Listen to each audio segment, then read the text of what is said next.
اور یہ بھی یاد رکھو کہ روئے زمین پر زندگی رکھنے والی کوئی شے ایسی نہیں جس کے رزق کی ذمہ داری اللہ پر نہ ہو۔ اس کا جہاں قیام ہے وہ اسے بھی جانتا ہے، اور جہاں اسے دینا ہے وہ اسے بھی جانتا ہے، اور یہ سارے کا سارا نظام واضح اور روشن ضابطۂ حیات میں ہے، جس کی روح سے انسانوں میں جنہیں رزق میسر آ گیا وہ اس میں سے انہیں بھی دیں جنہیں میسر نہیں۔ سورہ 2 آیت 3۔ اور یہ حکم اسی کا ہے جس کی قوت کا یہ عالم ہے کہ اس نے آسمانوں اور زمین کو یعنی ساری کائنات کو 6 ادوار کے مراحل میں توازن و تناسب کے پیمانے کے مطابق وجود پذیر کیا، اور اس کو ضابطوں والی قوت پر قائم کر کے اس پر بہاؤ طاری کر دیا۔ مگر اس سارے نظام کا مقصد یہ ہے کہ تمہیں آزمایا جا سکے۔ اس سارے نظام کا مقصد یہ ہے کہ تمہیں آزمایا جا سکے کہ تم میں سے کون زندگی میں حسن و توازن پیدا کرنے کے عمل میں مصروف رہتا ہے۔ لیکن وہ لوگ جنہوں نے نازل کردہ احکام و قوانین اور سچائیوں کو تسلیم کرنے سے انکار کر کے سرکشی اختیار کر رکھی ہے، انہیں اگر تم یہ کہو کہ موت کے بعد بھی زندگی کا سلسلہ آگے چلتا ہے جس میں تم اٹھائے جاؤ گے اور تمہیں اپنے اعمال کا حساب دینا پڑے گا، تو تم تحقیق کر کے دیکھ لو تو اسی نتیجے پر پہنچو گے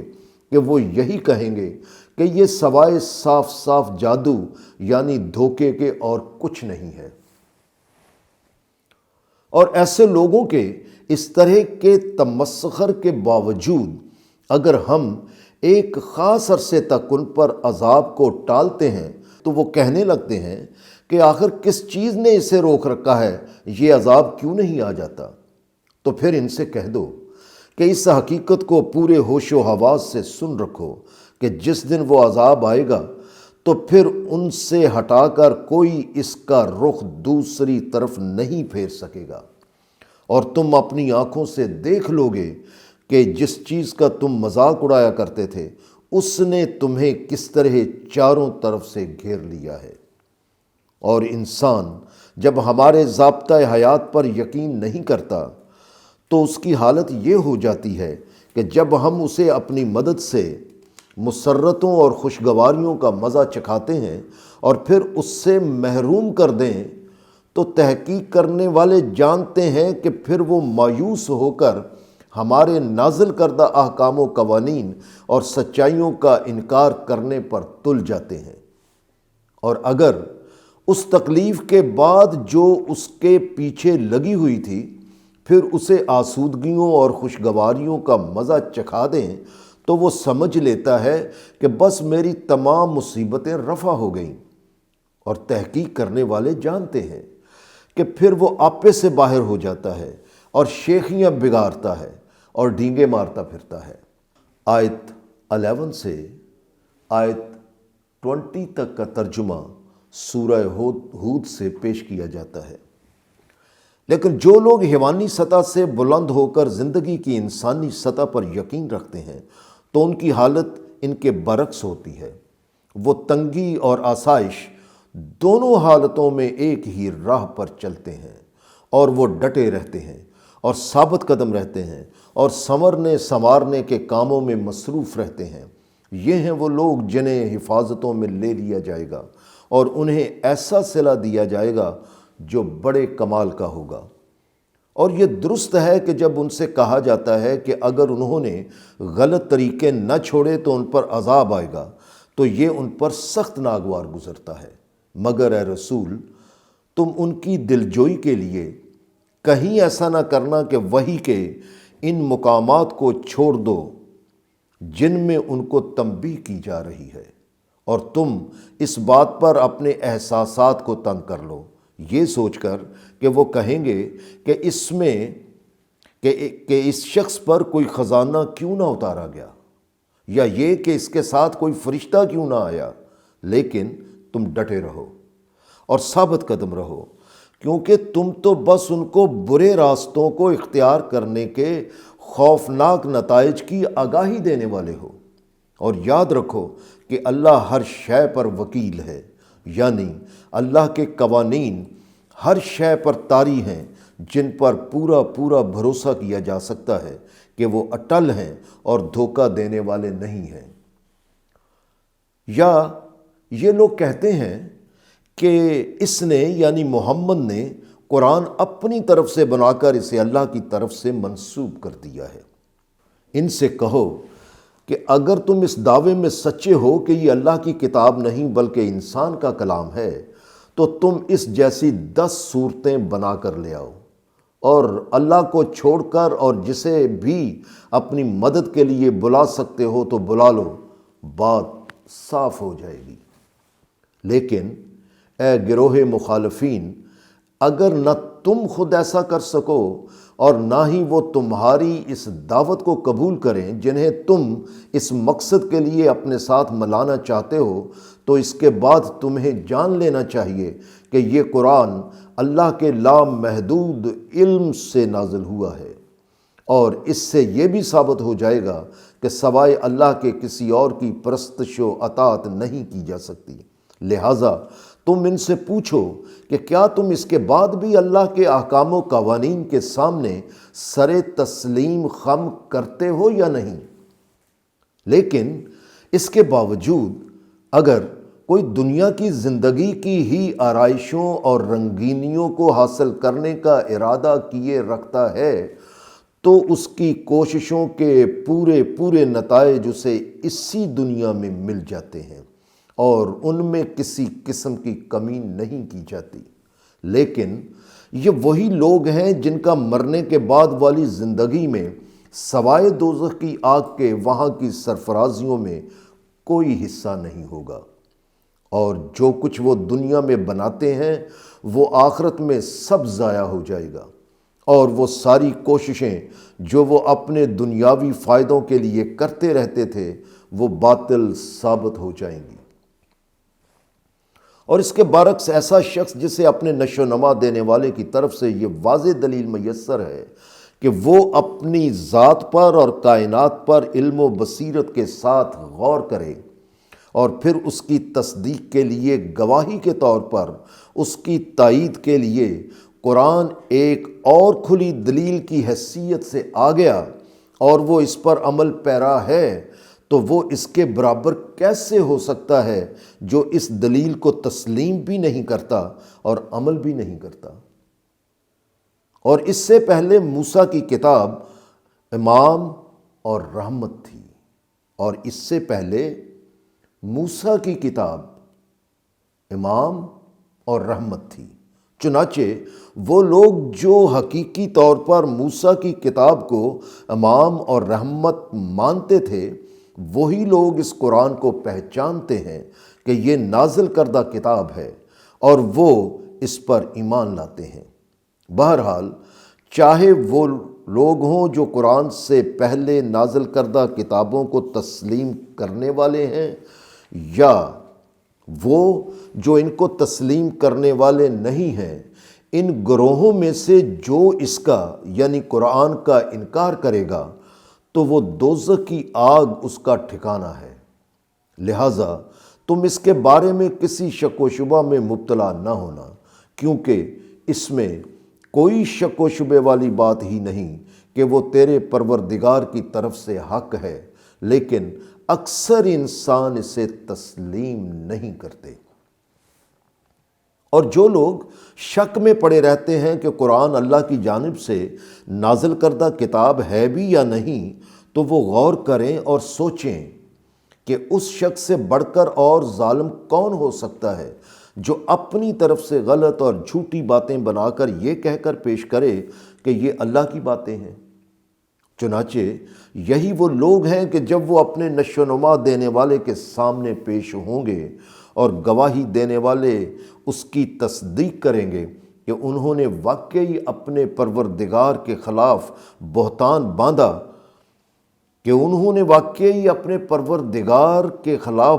باندھا تھا، تو پھر پورے ہوش و حواس سے سن رکھو کہ اللہ ظالموں کو اپنی ناراضگی کی وجہ سے اپنی محبت سے دور کر کے رد کر دے گا۔ اس لیے یہ قرآن سراسر حق ہے اور اللہ ہی کی طرف سے نازل کردہ کتاب ہے۔ سورہ 11 آیات 17 اور سورہ 97 آیت 1۔ اور ان کی حالت یہ ہے کہ یہ اپنی طرف سے بنائے ہوئے عقیدوں اور خود ساختہ شریعت کی بنا پر لوگوں کو اللہ کی راہ کی طرف یعنی اللہ کی نازل کردہ مستقل قدروں کی طرف آنے سے روکتے ہیں اور چاہتے ہیں کہ اس کے صاف اور سیدھے راستے میں الجھنیں اور ٹیڑھا پن پیدا کرتے ہیں۔ اور یہ وہی لوگ ہیں جو حقیقت میں اس زندگی کو تسلیم ہی نہیں کرتے جو مرنے کے بعد میسر آئے گی اور جس میں اعمال کی جواب دہی ہوگی۔ مگر یاد رکھو کہ یہ لوگ ساری روئے زمین میں اللہ کو کہیں بے بس نہیں کر سکتے، یعنی یہ اللہ سے بچ کر کہیں نہیں جا سکتے اور سوائے اللہ کے ان کا کوئی مددگار بھی نہیں ہو سکتا۔ چنانچہ جس قدر ان کی سرکشی بڑھتی جاتی ہے اسی نسبت سے ان کی سزا میں اضافہ ہوتا جاتا ہے، اس لیے انہیں دوہرا عذاب دیا جائے گا، کیونکہ ایک تو نہ ان میں سچ سننے کی طاقت رہی اور دوسرے یہ کہ نہ ہی انہوں نے بصیرت سے کام لیا۔ آیت 21 سے آیت 30 تک کا ترجمہ سورہ ہود سے پیش کیا جاتا ہے۔ لہٰذا یہی لوگ ہیں جنہوں نے زندگی کا یہ رویہ اختیار کر کے کسی اور کا نقصان نہیں کیا بلکہ اپنی ہی ذات کو خسارے میں مبتلا کر لیا، اور جو وہ غلط اور جھوٹی باتیں بنا بنا کر اللہ سے منسوب کرتے تھے وہ بیکار جائیں گی اور انہیں نتائج کا سامنا کرنا پڑے گا۔ لہٰذا یہ بالکل ہو کر رہے گا، جس میں کوئی شک و شبے والی بات نہیں کہ ایسے لوگ اس زندگی میں جہاں مرنے کے بعد اعمال کی جواب دہی ہوگی تو وہ خسارہ اٹھانے والے ہوں گے۔ ان کے برعکس اس میں بھی کوئی شک و شبے والی بات ہی نہیں کہ جن لوگوں نے نازل کردہ سچائیوں اور احکام و قوانین کو تسلیم کر کے اطمینان اور بے خوفی کی راہ اختیار کر لی اور سنورنے سنوارنے کے کام کرتے رہے اور اپنا غرور ختم کر کے بے بسی کے ساتھ اپنے نشو و نما دینے والے سے التجائیں کرتے رہے، تو یہی وہ ہیں جو جنت والے ہیں جس میں وہ ہمیشہ رہیں گے۔ لہٰذا ان دونوں فریقوں کی مثال یوں سمجھو کہ جو سورہ 11 آیت 22 اور سورہ 11 آیت 21 کے مطابق افطرا کرنے والے ہیں تو وہ اندھے اور بہرے ہیں، اور سورۃ 11 آیت 23 کے مطابق ایمان والے اور سنورنے سنوارنے کے کام کرنے والے ہیں، تو ان کی مثال دیکھنے والے اور سننے والے کی سی ہے۔ اب ذرا سوچو اور غور کرو کہ کیا ان دونوں کی حالت ایک جیسی ہو سکتی ہے؟ کیا پھر بھی تم سبق آموز آگاہی حاصل نہیں کرتے ہو اور سوچتے سمجھتے نہیں کہ زندگی کی صحیح راہ کون سی ہے؟ بہرحال اگر یہ لوگ واضح دلائل سے نازل کردہ احکام و قوانین کو تسلیم نہیں کرتے تو پھر ان کے سامنے سچائیاں سمجھنے اور تسلیم کرنے کا وہ طریقہ پیش کرو جس میں گزری ہوئی قوموں کے نتائج سامنے ہوتے ہیں۔ چنانچہ اگر یہ تحقیق کریں تو اسی نتیجے پر پہنچیں گے کہ ہم نے نوح کو اس کی قوم کی طرف بھیجا۔ اس نے ان سے کہا کہ سوچ لو اور غور کر لو کہ میں تمہیں واضح طور پر آگاہ کرنے آیا ہوں کہ تمہاری غلط روش کا نتیجہ خوفناک تباہی کی صورت میں سامنے آئے گا، اور اس لیے تم سوائے اللہ کے کسی اور کی پرستش اور غلامی مت کرو، اور اگر تم اللہ کے سوا کسی اور کی پرستش اور اطاعت کرتے رہو گے تو مجھے خوف ہے کہ تم پر الم انگیز عذاب آ جائے گا جو تمہیں تباہ و برباد کر دے گا۔ اس پر اس کی قوم کے بڑے بڑے لوگوں نے، جن کے پاس دولت کی فراوانی اور اختیار کی قوت تھی، اور جنہوں نے انکار اور سرکشی کی راہ اختیار کر رکھی تھی، انہوں نے کہا کہ ہمیں تو تم ہمارے جیسے انسان نظر آتے ہو، اس لیے یہ کیسے مان لیں کہ تم اللہ کے رسول ہو؟ باقی رہے یہ لوگ جو تمہارے پیچھے لگ گئے ہیں، تو ان کی حیثیت ہی کیا ہے؟ کیونکہ ہم نے کسی حیثیت والے شخص کو تمہاری پیروی کرتے ہوئے نہیں دیکھا، سوائے ان کے جو ہم میں سے ادنا درجہ کے نیچ قوم کے لوگ ہیں، اور انہوں نے سوچے سمجھے بغیر ہی تمہاری پیروی اختیار کر لی ہے۔ اور ہمیں تو کوئی ایسی بات نظر نہیں آئی جس میں تمہیں ہمارے مقابلے میں برتری حاصل ہو، لہٰذا ہم تو یہی سمجھتے ہیں کہ تم اپنے اس دعوے میں بالکل جھوٹے ہو۔ اس پر نوح نے کہا کہ اے میری قوم، کیا تم نے اس پر بھی غور کیا کہ اگر میں اپنے نشو نما دینے والے کی اس واضح دلیل پر قائم ہوں کہ واقعی اللہ کے سوا کوئی پرستش اور اطاعت کے لائق نہیں، اور اس نے مجھے اپنے پاس سے ایسا ضابطۂ ہدایت عطا کیا ہے جو رحمت ہے، مگر وہ تمہارے اوپر ظاہر نہیں ہے، اور تم اس کو پسند نہیں کرتے، اور نہ ہی تم اس بارے میں کوئی بات سننا چاہتے ہو، تو میرے پاس کون سا ذریعہ رہ جاتا ہے کہ تمہیں قائل کروں؟ اور یہ بھی نہیں ہو سکتا کہ اسے ہم زبردستی تمہارے یعنی ان لوگوں کے گلے میں ڈال دیں، کیونکہ کفر یا ایمان کو چننے کا فیصلہ انہوں نے اپنی مرضی سے کرنا ہے۔ سورہ 18 آیت 29۔ لہٰذا اے میری قوم، تم غور کرو اور سوچو کہ تمہیں جس روشن راہ کا پتہ دے رہا ہوں، تو اس کے بدلے میں تم سے کوئی مال و دولت نہیں مانگ رہا ہوں، کیونکہ اس کا اجر اللہ کے سوا کسی پر نہیں ہے۔ اور تم صاف صاف سن لو کہ جو لوگ ایمان لے آئے ہیں تو میں انہیں دھکیل کر باہر کرنے والا نہیں ہوں۔ سوچو کہ اس میں کوئی شک و شبے والی بات ہی نہیں کہ یہ لوگ اپنے رب سے جب ملاقات کریں گے تو تمہارے بارے میں کیا کہیں گے، اور تم ان کے بارے میں کہتے ہو کہ وہ جاہل ہیں، حالانکہ میری نظر میں تم سب سے بڑے جاہل ہو۔ اور اے میری قوم، اگر میں تمہاری خاطر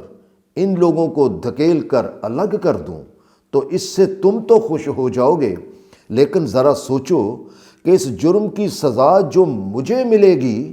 تو اس وقت اللہ سے چھڑانے کے لیے کون میری مدد کرے گا؟ آخر تم اس پر غور کیوں نہیں کرتے ہو؟ سورہ ہود کی آیت 31 سے آیت 40 کا ترجمہ پیش کیا جاتا ہے، اور میں تم پر بھی واضح کر دینا چاہتا ہوں کہ میں قطعی طور پر تم سے یہ نہیں کہتا کہ میرے پاس اللہ کے خزانے ہیں اور میرے پاس کوئی غیب کا علم ہے، اور یقیناً میں تم سے یہ بھی نہیں کہتا کہ میں فرشتہ ہوں، اور میں یہ بھی نہیں کہتا کہ جن لوگوں کو تمہاری نگاہیں حقارت سے دیکھتی ہیں انہیں اللہ ہرگز آسانی و خوشگواری عطا نہیں کرے گا۔ یاد رکھو، جو کچھ ان کی شخصیتوں کے اندر ہے اس کا اللہ کو مکمل علم ہے۔ بہرحال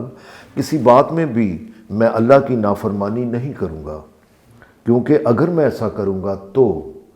اس میں کوئی شک و شبے والی بات ہی نہیں کہ اسی وقت میں ظالموں میں سے ہو جاؤں گا۔ نوح کی قوم کے لوگوں کے پاس اس کے دلائل کا کوئی جواب نہیں تھا، اس لیے انہوں نے اپنی ضد اور ہٹ درمی کو ہی نوح کے دلائل کا جواب سمجھا، اور وہ کہنے لگے کہ اے نوح، حقیقت یہ ہے کہ تم نے ہم سے مفت کا جھگڑا شروع کر رکھا ہے، اور تم اس جھگڑے میں ہمارے ساتھ بڑھتے جا رہے ہو۔ اب اس قصہ کو ختم کرو،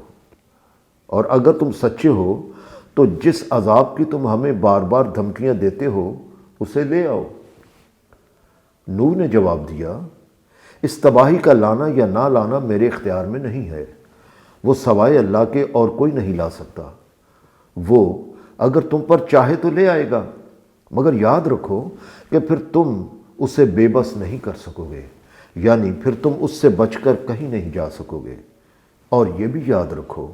کہ اگر تم نے تہیہ کر رکھا ہے کہ تم درست راہ پر نہیں آؤ گے، تو پھر میں جس قدر بھی ارادہ کر لوں کہ تمہیں سبق آموز آگاہی دوں، تو میری یہ سبق آموز آگاہی تمہیں فائدہ نہیں دے گی،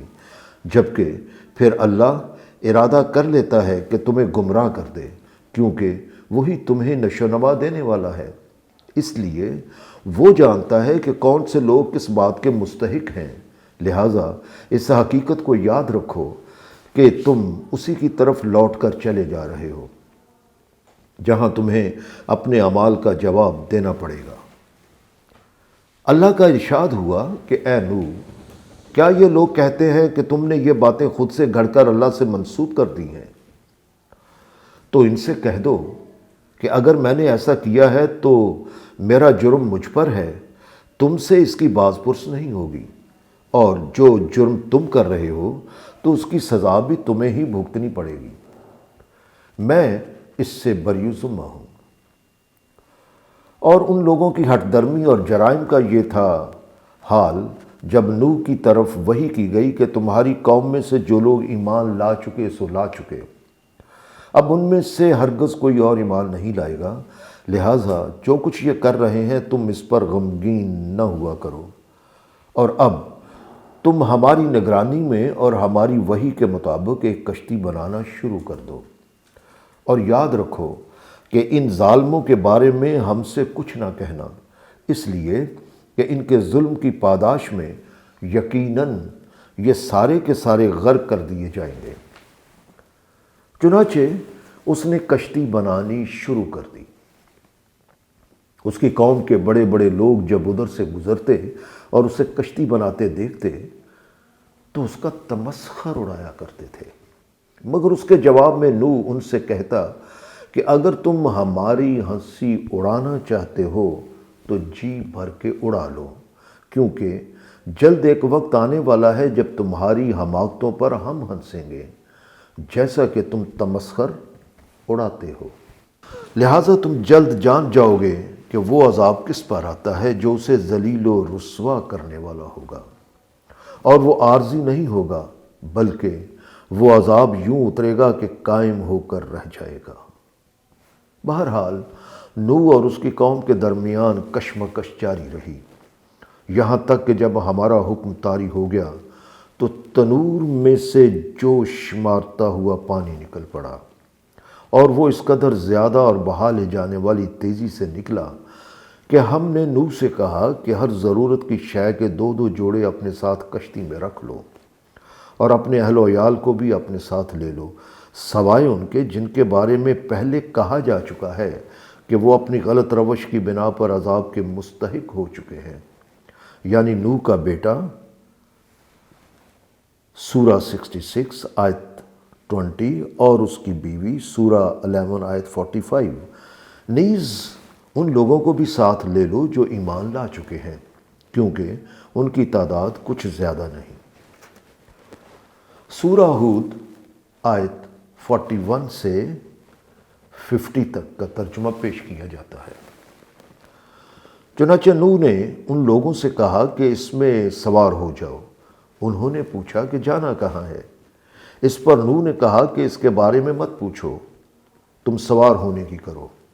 کیونکہ اس کشتی کو اللہ کی مددگار صفات کی وجہ سے چلنا ہے اور انہی کی وجہ سے اس کو رکنا ہے، مگر یقین رکھو کہ یہ کشتی تمہارے لیے حفاظت کا باعث بنا دی گئی ہے، کیونکہ اس میں کوئی شک و شبہ والی بات ہی نہیں کہ میرا نشو و نما دینے والا حفاظت میں لے لینے والا ہے،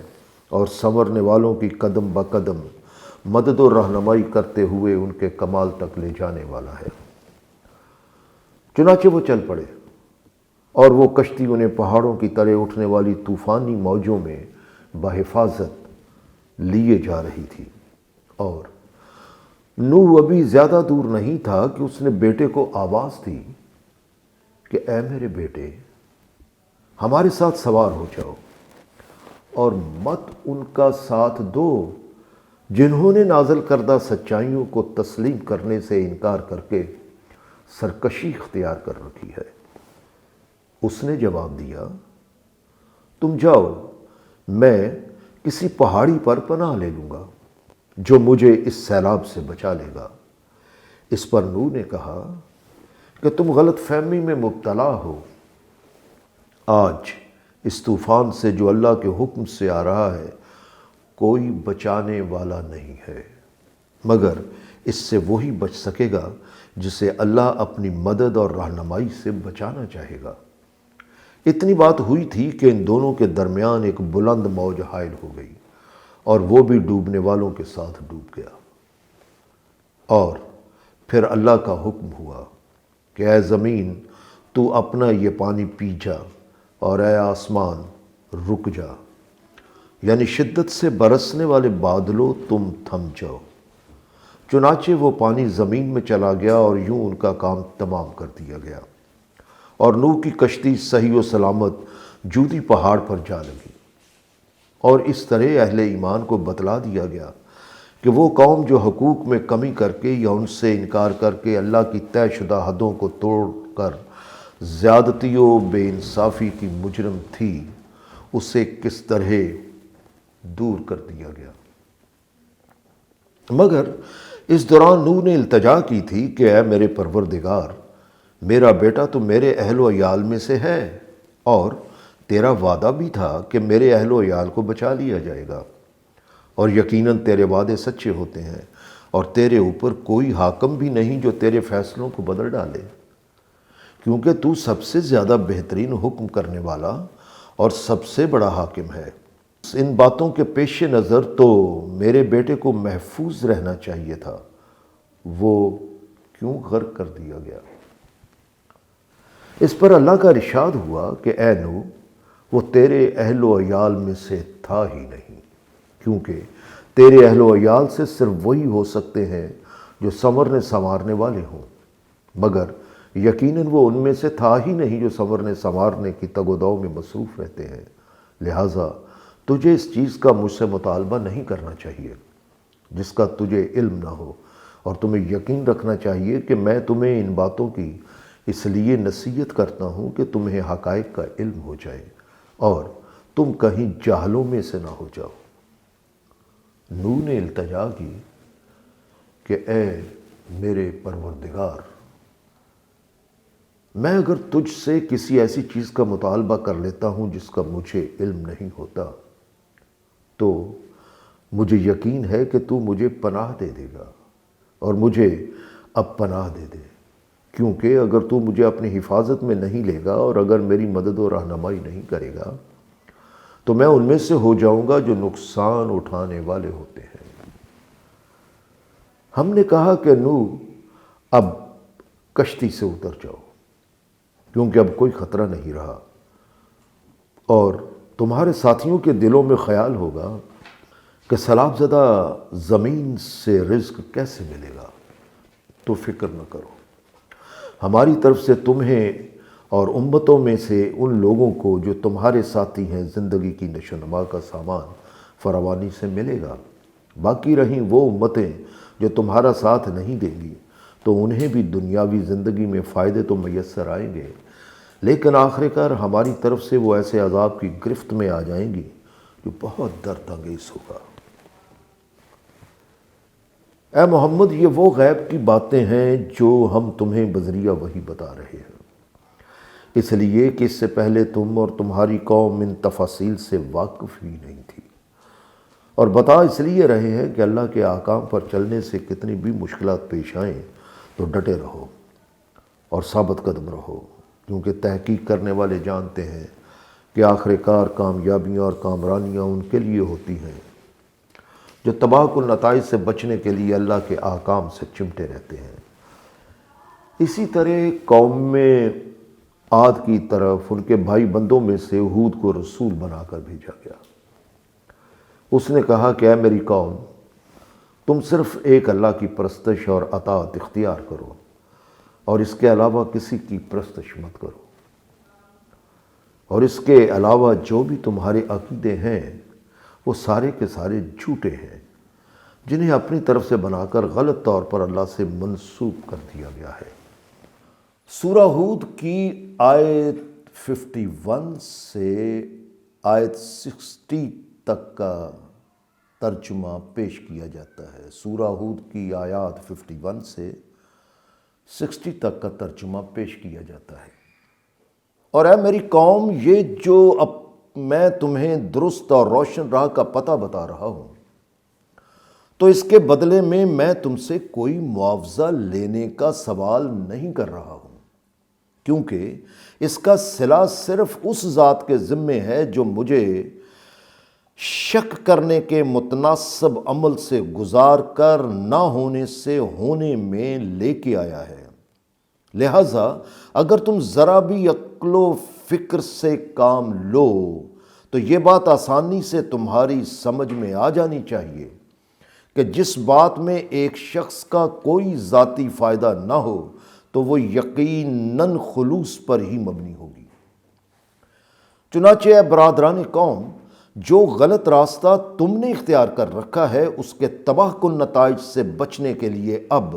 اپنے پروردگار سے حفاظت مانگو اور اپنے جھوٹے عقیدوں کو چھوڑ کر اللہ کی طرف واپس آ جاؤ۔ وہ تمہارے اوپر آسمان سے برسنے والے بادلوں کو بھیج دے گا جو تمہاری خشک زمینوں کو سیراب کر ڈالیں گے، اور اس وقت جو قوت تمہیں میسر ہے وہ اس پر اور قوت کا اضافہ کر دیں گے۔ لیکن یاد رکھو، اللہ کے احکام و قوانین کی خلاف ورزی کر کے اور اس کی ناشکری کر کے مجرموں کی طرح منہ نہ پھیر لینا۔ انہوں نے جواب دیا، اے ہود، تم ہمیں قائل کرنے کے لیے کوئی ایسی دلیل لے کر نہیں آئے ہو جو اپنی گواہی آپ ہو۔ اسی وجہ سے ہم جن جن کی پرستش اور اطاعت کر رہے ہیں انہیں ہم تمہارے کہنے پر ترک نہیں کریں گے۔ اسی لیے ہم ان سچائیوں اور احکام و قوانین کو تسلیم نہیں کریں گے جنہیں تم اللہ کی جانب سے نازل کردہ کہہ رہے ہو۔ اور ہمیں تو کچھ ایسا نظر آتا ہے کہ تم نے جو ہمارے خداؤں کی گستاخی کی ہے تو تم پر ان میں سے کسی کی مار پڑ گئی ہے، جو تم اس قسم کی بہکی باتیں کرنے لگ گئے ہو، ورنہ اس سے پہلے تم اچھے بھلے تھے۔ اس کے جواب میں ہود نے کہا کہ میں اللہ کو گواہ ٹھہراتا ہوں اور تم بھی گواہ رہنا، اور ہر تحقیق اس پر گواہ رہے گی کہ تم اللہ پر بھروسہ کم کر کے جس کو اللہ جیسا جان کر اس کے اختیارات میں شریک کرتے ہو، تو میں ان سے یکسر بیزار ہوں، کیونکہ انسان شرک اسی وقت کرتا ہے جب اس کا اللہ پر بھروسہ کم ہو جاتا ہے۔ اور تم جو کچھ میرے خلاف کرنا چاہتے ہو وہ سب کے سب مل کر کر لو، اور مجھے ذرا بھی مہلت نہ دو، پھر اس کے بعد دیکھو کہ نتیجہ کیا نکلتا ہے۔ اور ہر حقیقت گواہ رہے گی کہ میں نے اس اللہ کے احکام اور قوانین پر چلتے ہوئے اس پر پورے کا پورا بھروسہ کر رکھا ہے جو مجھے اور تمہیں نشو و نما دینے والا ہے، بلکہ تم تو رہے ایک طرف، اس پوری کائنات میں کوئی ذی حیات ایسا نہیں جسے اس نے اس کی پیشانی سے نہ پکڑ رکھا ہو، یعنی کوئی اس سے بچ کر نہیں جا سکتا۔ اور تحقیق کرنے والے جانتے ہیں کہ میرا پروردگار اس سیدھی اور متوازن راہ پر ہے، یعنی ان درست احکام اور قوانین پر قائم ہے جو اس نے نازل کر رکھے ہیں، یعنی وہ اپنے وعدے اور قوانین بدلتا نہیں ہے۔ خیر کا صلہ اچھا ملے گا اور شر کا صلہ عذاب ہوگا۔ پھر بھی اگر تم ان نازل کردہ احکام اور قوانین سے منہ موڑتے ہو تو پھر ہر تحقیق گواہ رہے گی کہ میں نے تم تک وہ آگاہی اور ہدایت پہنچا دی ہے جس کے لیے میں تمہاری طرف بھیجا گیا ہوں، اور میں دیکھ رہا ہوں کہ اب میرا پروردگار تمہاری جگہ کسی اور قوم کو لے آئے گا اور تم اس کا کچھ نہ بگاڑ سکو گے، کیونکہ اس میں کوئی شک و شبے والی بات ہی نہیں کہ میرا نشو و نما دینے والا ہر چیز پر اپنی نگہبانی قائم کیے ہوئے ہے۔ اور جب اس قوم پر غلط راہ اختیار کرنے کے نتیجے میں ہمارا حکم طاری ہوا تو ہود اور اس کے ساتھیوں کو جو اللہ پر ایمان لائے تھے، ہم نے انہیں اپنی مدد و رہنمائی سے نہ صرف محفوظ کر لیا بلکہ انہیں اس غلیظ عذاب سے بھی نجات دے دی جس میں وہ قوم مبتلا ہونے والی تھی۔ بہرحال یہ ہے داستان قوم عاد کی، جس نے اپنے رب کے احکام و قوانین سے انکار کیا اور اس کے رسولوں سے سرکشی برتی اور اپنے ان سرکش اور جابر حکام کی اطاعت کرتے رہے جو جان بوجھ کر نازل کردہ احکام و قوانین کی خلاف ورزی کرتے تھے۔ اور اس کا نتیجہ یہ نکلا کہ اس دنیا میں بھی اور قیامت کے دن بھی وہ اللہ کی ناراضگی کی بنا پر اس کی محبت سے دور ہو گئے اور ان خوشگواریوں اور مسرتوں سے محروم ہو کر رہ گئے جو انہیں اللہ کی محبت کی وجہ سے میسر آ سکتی تھیں۔ پورے ہوش و حواس سے سنو کہ یہ سب اس لیے ہوا کیونکہ قوم عاد نے اپنے رب کے نازل کردہ احکام و قوانین کی سچائیوں کو تسلیم کرنے سے انکار کر رکھا تھا۔ اس لیے خبردار ہو جاؤ کہ ہود کی قوم عاد کو اللہ نے اپنی محبت سے بہت دور کر رکھا ہے۔ سورہ ہود کی آیات 61 سے 70 تک کا ترجمہ پیش کیا جاتا ہے، اور اسی طرح قوم سمود کی طرف ان کے بھائی بندوں میں سے صالح کو رسول بنا کر بھیجا گیا۔ اس نے بھی ان سے یہی کہا کہ اے میری قوم، صرف اللہ کی پرستش اور اطاعت اختیار کر لو، اور تمہارے واسطے سوائے اللہ کے اور کوئی خدا نہیں کہ جس کی تم پرستش اور اطاعت کرو، کیونکہ اسی نے تمہیں زمین میں بتدریج بہتر سے بہتر کی جانب رکھا ہوا ہے اور اس میں تمہیں آباد کیا۔ اس لیے اس حقیقت کو سامنے رکھو اور اپنی غلط روش کو چھوڑ دو، کیونکہ اس کی وجہ سے تم پر جو تباہی آنے والی ہے اس سے بچنے کے لیے اللہ سے اس کی حفاظت طلب کرو اور واپس اسی کی طرف لوٹ آؤ۔ اور حقیقت یہ ہے کہ میرا رب دور نہیں ہے، وہ تو بہت قریب ہے اور وہ دعاؤں کا جواب دینے والا ہے، اس لیے تم اس سے دعائیں مانگو اور التجائیں کرو۔ انہوں نے کہا، اے صالح، حقیقت یہ ہے کہ اس سے پہلے تم ہمارے درمیان ایسے انسان تھے جس سے ہماری بڑی امیدیں وابستہ تھیں کہ تم اپنے بزرگوں کے سچے جانشین ہوگے اور ہمارے معبودوں کا بول بالا کرو گے، لیکن تم نے تو ہماری امیدیں ہی خاک میں ملا دی ہیں۔ اور کیا تم نے غور کیا ہے کہ تم ہمیں کیا کہہ رہے ہو؟ یعنی ہم انہیں اپنا معبود ماننا چھوڑ دیں جن کی عبادت ہمارے آباء و اجداد کرتے چلے آئے ہیں؟ اور ہماری تحقیق یہی کہتی ہے کہ جس بات کی طرف تم ہمیں بلاتے ہو ہمیں تو اس کی سچائی میں بڑا ہی شک ہے، اور اس کی وجہ سے ہمارے دل میں بڑا اضطراب پیدا ہوتا ہے، کیونکہ وہ ہمارے باپ دادا کے عقیدے کے خلاف ہیں۔ اس پر صالح نے کہا، اے میری قوم، کیا تم نے کبھی اس پر بھی غور کیا ہے کہ میرے رب نے مجھے اپنی کس شفاف اور واضح دلیل سے نوازا ہے؟ یعنی اپنی وحی سے نوازا ہے، اور اس نے مجھے اپنی جانب سے مدد اور رہنمائی فرمائی ہے۔ اب تم ذرا سوچو کہ اگر اس کے باوجود میں اس کے احکام سے سرکشی اختیار کر لوں تو مجھے اس کی گرفت سے بچانے کے لیے کون مدد دے گا؟ اس لیے تم مجھ سے جو کچھ چاہتے ہو اس سے تم میرے بھلے کی بات نہیں کرتے ہو بلکہ سراسر نقصان کی طرف لے جاتے ہو۔ بہرحال تمہاری آگاہی کے لیے اتنا کافی ہے کہ اللہ کی طرف سے تمہارے لیے ایک آزمائش ہے جس میں یہ ثابت ہو جائے گا کہ تمہیں اللہ نے جو رزق کے ذرائع یعنی چشمے اور زمین عطا کر رکھے ہیں انہیں تم نے صرف اپنے اور اپنے جانوروں کے لیے ہی مخصوص کر رکھا ہے یا ان میں غریبوں اور کمزوروں اور ان کے جانوروں کو بھی حصہ دار بننے دیتے ہو۔ لہٰذا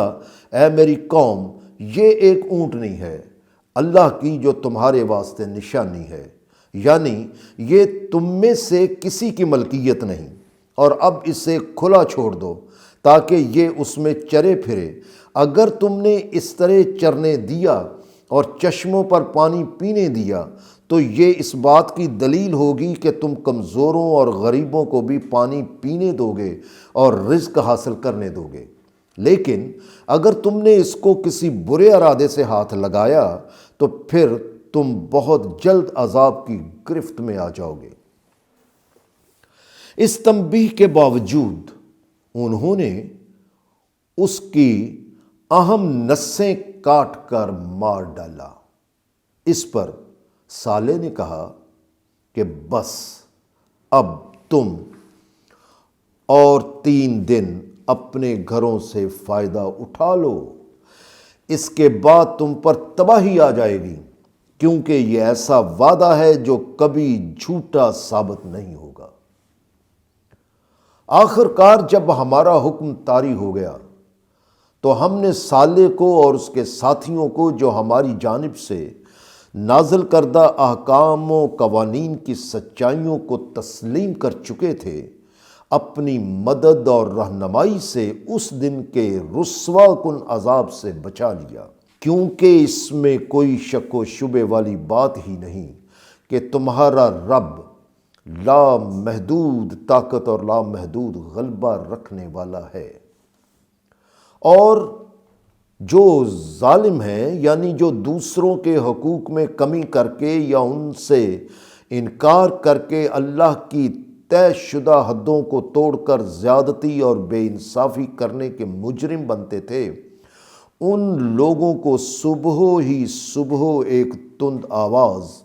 اور زلزلہ، سورہ 7 آیت 78، ایک تند آواز اور زلزلہ نے اپنی گرفت میں لے لیا اور وہ اپنے گھروں میں اپنے گھٹنوں کے بل اوندے کے اوندے بے حس و حرکت گرے ہوئے رہ گئے، یوں کہ جیسے وہ ان میں کبھی بسے ہی نہ تھے۔ اس لیے پورے ہوش و حواس سے سن رکھو، اور ہر تحقیق گواہ رہے گی کہ قوم سمود نے اپنے پروردگار کے نازل کردہ احکام و قوانین کی سچائیوں کو تسلیم کرنے سے انکار کر دیا تھا، اور نتیجہ یہ ہوا کہ قوم سمود کو اللہ نے اپنی ناراضگی کی بنا پر اپنی محبت سے بہت دور کر دیا۔ لہٰذا تمہیں بھی خبردار رہنا ہوگا، لہٰذا تمہیں بھی خبردار رہنا ہوگا۔ اور اسی طرح قوم لوط کی تباہی ہوئی۔ ان کا قصہ یوں ہے، اور جسے تحقیق کرنے والے جانتے ہیں کہ ہمارے جو بھیجے ہوئے تھے وہ ابراہیم کے پاس آئے، جنہوں نے اسے خوشخبری دی اور سلامتی کی دعا دی، جس کے جواب میں ابراہیم نے بھی سلامتی ہی کی دعا دی، اور اس کے بعد بغیر دیر کیے وہ ان کے لیے بھنا ہوا بچڑا لے آیا تاکہ مہمانوں کی تواضع کی جائے۔ لیکن جب اس نے دیکھا کہ وہ مہمان کھانے کی طرف ہاتھ نہیں بڑھاتے تو وہ ان کی طرف سے بدگمان سا ہوا اور دل میں خطرہ محسوس کیا، کیونکہ وہاں کا دستور تھا کہ جو کسی کے ہاں برے ارادے سے آئے وہ اس کے ہاں کھانا نہیں کھاتا تھا۔ اس پر انہوں نے کہا، گھبراؤ نہیں، حقیقت یہ ہے کہ ہم قوم لوط کی طرف بھیجے گئے ہیں تاکہ تباہی سے پہلے انہیں آگاہی دینے کی حجت پوری کر دی جائے۔ سورہ ہود کی آیات 71 سے آیت 80 تک کا ترجمہ پیش کیا جاتا ہے۔ اور ابراہیم کی بیوی بھی پاس ہی کھڑی تھی، اسے یہ سن کر اطمینان ہوا اور وہ جی میں خوش ہوئی کہ خطرے کی کوئی بات نہیں۔ پھر ہم نے اس سے اسحاق کی پیدائش کی خوشخبری دی، اور یہ بھی کہ اسحاق کے بعد ان کے ہاں ان کا پوتا یعقوب ہوگا۔ اس پر ابراہیم کی بیوی نے کہا،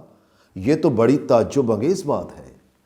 کہ میرے ہاں اس عمر میں جب کہ میں سن رسیدہ ہو چکی ہوں اولاد پیدا ہوگی، اور یہ کہ میرا خامد بوڑھا ہو چکا ہے، اور یقیناً ان حالات میں اولاد کا پیدا ہونا حیرت انگیز سی بات ہے۔ اس پر انہوں نے کہا، تم اللہ کے حکم پر تعجب کیوں کرتی ہو؟ اور اے اہل خانہ، یہ تو اللہ کی جانب سے تمہاری مدد و رہنمائی اور اس کی تم پر ثبات و استحکام کے لیے نوازشات کی خوشخبریاں ہیں، کیونکہ تحقیق کرنے والے جانتے ہیں کہ اس کی بلا معاوضہ عطا کی گئی رحمتیں اور برکتیں آگاہی دیتی ہیں کہ وہ اس قدر بے خطا، مکمل اور لامحدود ہے کہ اس کی ذات کے اندر ہی حمد و ستائش طاری رہتی ہے، اور وہ لامحدود طور پر شان و بزرگی والا ہے۔ پھر جب ابراہیم کی گھبراہٹ دور ہوئی اور بیٹے کی خوشخبری سے اور بھی اطمینان حاصل ہو گیا تو قوم لوط کے متعلق وہ ہم سے سوال و جواب کرنے لگا کہ انہیں کیوں ہلاک کیا جا رہا ہے۔ اور تحقیق کرنے والے جانتے ہیں کہ ابراہیم بڑے ٹھنڈے مزاج سے معاملات پر غور و فکر کرنے والا تھا، مگر اس کے ساتھ ہی وہ بڑا درد مند دل بھی رکھتا تھا۔ یہی وجہ تھی کہ قوم لوط کی تباہی کی خبر کو اس نے اس طرح محسوس کیا، لیکن اس کے ساتھ ہی اس کی کیفیت یہ تھی کہ وہ ہر معاملے کے لیے ہماری طرف رجوع کرتا تھا۔ انہوں نے کہا، اے ابراہیم،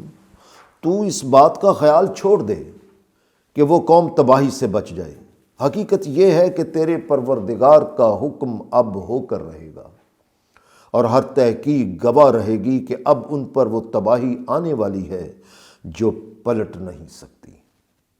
چنانچہ جب ہمارے بھیجے ہوئے ابراہیم سے رخصت ہو کر لوط کے پاس پہنچے تو وہ ان کی وجہ سے پریشان ہو گیا، اور اپنی بے بسی کے احساس سے دل میں کہنے لگا کہ آج بڑی مصیبت کا دن ہے، دیکھیے کیا ہوتا ہے۔ کیونکہ وہ جانتا تھا کہ وہاں کے لوگ نووارد اجنبیوں سے کس قسم کا سلوک کرتے تھے، اور چونکہ یہ نووارد آ کر ٹھہرے بھی لوط کے پاس تھے، اس لیے وہ اور بھی زیادہ پریشان ہو گیا۔ چنانچہ اس کی قوم کے لوگ اجنبیوں کی خبر سن کر بدمستی میں اس کی جانب دوڑتے ہوئے آئے، کیونکہ وہ پہلے ہی برائیاں کرنے کے عادی تھے۔ لوط نے انہیں الگ لے جا کر کہا کہ اے میری قوم، ذرا سوچو تو صحیح کہ تم کیا کر رہے ہو، اور یہ جو میری بیٹیاں ہیں یعنی قوم کی لڑکیاں تو وہ تمہارے واسطے بہت پاکیزہ ہیں، یعنی تم ان سے نکاح کر کے پاکیزہ طریقے سے اپنی خواہشات پوری کرو، لہٰذا تباہ کن نتائج سے بچنے کے لیے اللہ کے احکام و قوانین اختیار کرو، اور اپنی حرکتوں سے مجھے میرے مہمانوں کے معاملہ میں مت رسوا کرو۔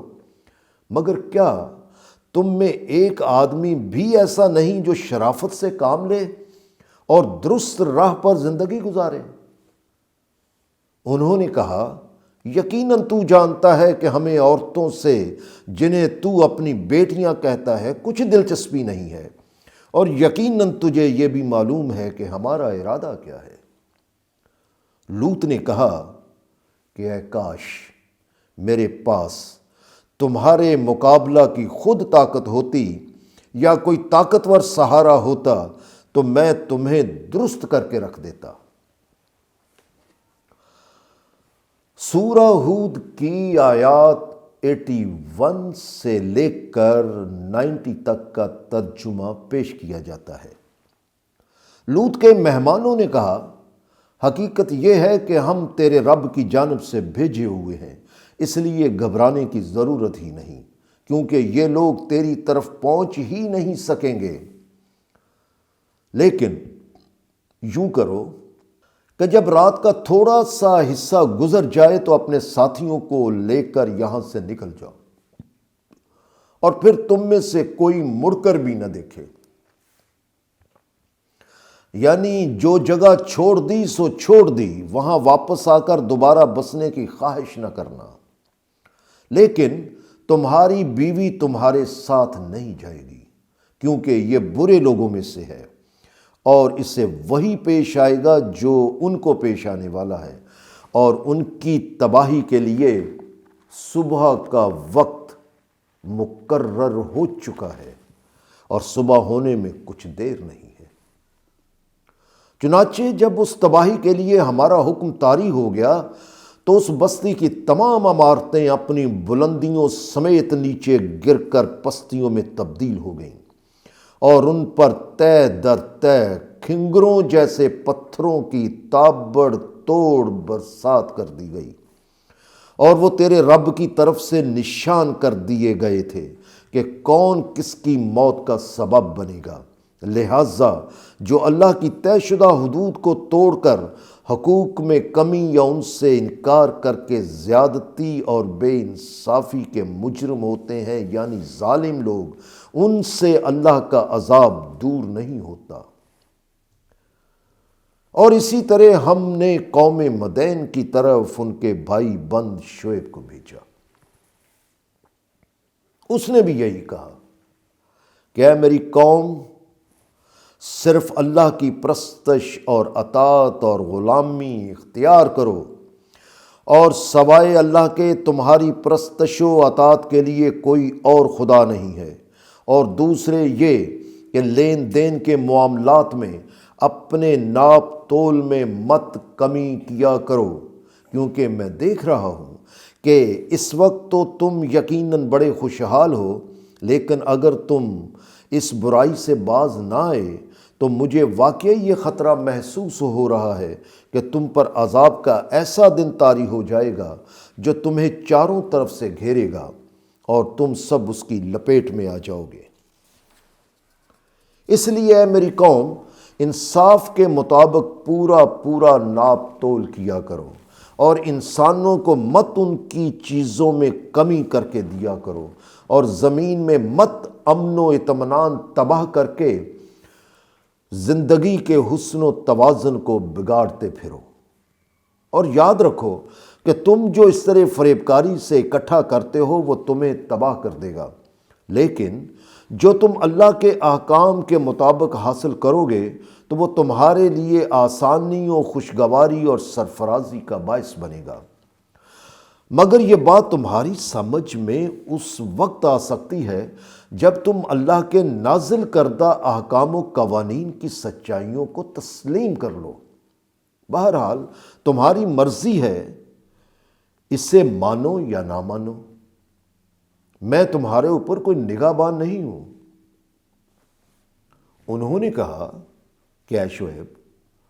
تم جو کچھ کہتے تھے اس سے ہم نے یہ سمجھا کہ تم صرف پوجا پاٹ کا کوئی طریقہ لے کر آئے ہو، اس لیے ہم چپ رہے، لیکن ہم تو یہ دیکھ رہے ہیں کہ بات اس سے بہت آگے ہے، اور تمہاری صلاۃ تو صرف پرستش نہیں بلکہ کیا یہ تمہیں حکم کرتی ہے کہ تم ہمیں کہو کہ ہم اس چیز کو چھوڑ دیں جس کی پرستش و اطاعت ہمارے آباء و اجداد کرتے تھے، اور یہ کہ ہم جیسے چاہیں ویسے دولت حاصل نہ کریں، اور جیسے چاہیں ویسے خرچ نہ کریں، اور جیسے کہ ہمارے آباء و اجداد جاہل و ظالم تھے، اور حقیقت میں بس تو ہی ایک تحمل والا اور ہدایت والا رہ گیا ہے۔ شعیب نے کہا، اے میری قوم، ذرا اس پر غور کرو کہ اگر میرے رب نے مجھ پر اپنی آگاہی کے راستے کھول دیے ہیں اور دوسروں کے مالوں میں کمی کر کے روزی کمانے کی بجائے مجھے زندگی کی نشو و نما کا ایسا سامان دیا جو اطمینان اور خوشگواری بخشنے والا ہے، تو میں تمہیں کیوں نہ بتاؤں کہ یہ ہی ایک درست راستہ ہے جو اطمینان بخش ہے۔ اور میں جن باتوں سے تم کو روکتا ہوں خود اس کی خلاف ورزی نہیں کر سکتا، اور میں تو اس کا تہیہ کر چکا ہوں کہ جہاں تک میرے بس میں ہوگا میں تمہاری اصلاح کرتا رہوں گا، لیکن یہ اللہ کی توفیق کے بغیر ممکن نہیں ہے، اور میں نے اسی کے احکام و قوانین پر چلتے ہوئے اس پر پورا بھروسہ کیا ہوا ہے، اور میں ہر معاملے کے فیصلے کے لیے اسی کی طرف رجوع کرتا ہوں۔ اور اے میری قوم، دیکھنا میری مخالفت میں تم کوئی ایسی بات نہ کر بیٹھنا جس سے تمہارا بھی وہی حشر ہو جائے جو نوح، ہود یا صالح کی قوم کا ہوا تھا، یا قوم لوط کا سا حال جس سے تم اچھی طرح باخبر ہو، کیونکہ وہ کچھ زیادہ عرصہ کی بات نہیں ہے، اور تم اپنے غلط طریقوں کے تباہ کن نتائج سے اس طرح بچ سکتے ہو کہ اپنے رب کی حفاظت طلب کرو اور اس کے احکام کی طرف لوٹ آؤ، کیونکہ اس میں کوئی شک و شبے والی بات ہی نہیں کہ میرا رب سنورنے والوں کی قدم بقدم مدد اور رہنمائی کرتے ہوئے انہیں ان کے کمال تک لے جاتا ہے، اور وہ ان سے دوستی اور محبت رکھتا ہے۔ سورہ ہود کی آیات 91 سے 100 تک کا ترجمہ پیش کیا جاتا ہے۔ انہوں نے کہا کہ اے شعیب،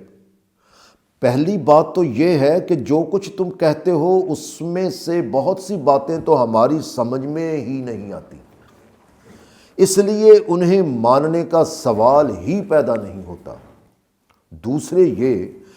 کہ تم کوئی طاقتور نہیں ہو کہ تمہاری باتیں ہم مان جائیں، جبکہ ہمیں پتہ ہے کہ تم ہمارے درمیان ایک ناتواں اور بے بس آدمی ہو۔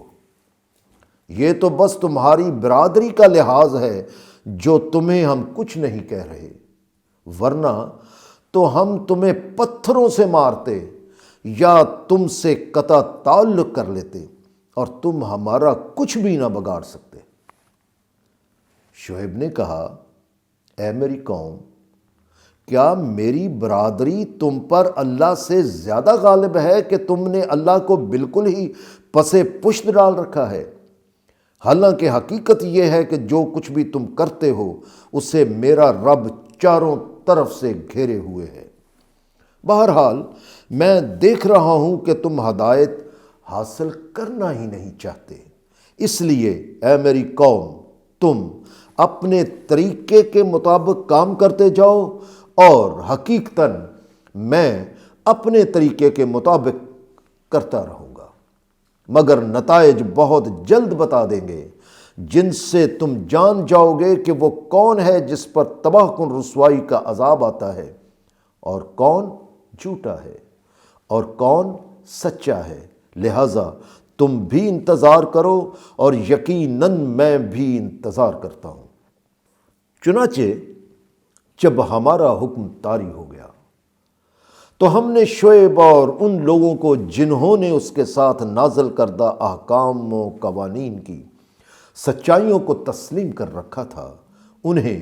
اپنی مدد و رہنمائی سے محفوظ کر لیا، اور جو طے شدہ حدوں کو توڑ کر زیادتی اور بے انصافی کرنے کے مجرم تھے انہیں ایک شدید گونجتی ہوئی آواز نے اپنی گرفت میں لے لیا، اور جب صبح ہوئی تو دیکھا گیا کہ وہ اپنے گھٹنوں کے بل اپنے گھروں میں بے حس و حرکت پڑے تھے، اور حالت یوں ہو چکی تھی کہ جیسے کبھی کوئی وہاں بسا ہی نہ تھا۔ لہٰذا پورے ہوش و حواس سے سن رکھو کہ اہل مدین کو بھی اسی طرح اللہ نے اپنی محبت سے دور کر دیا، جس طرح اس نے قوم سمود کو دور کر دیا تھا۔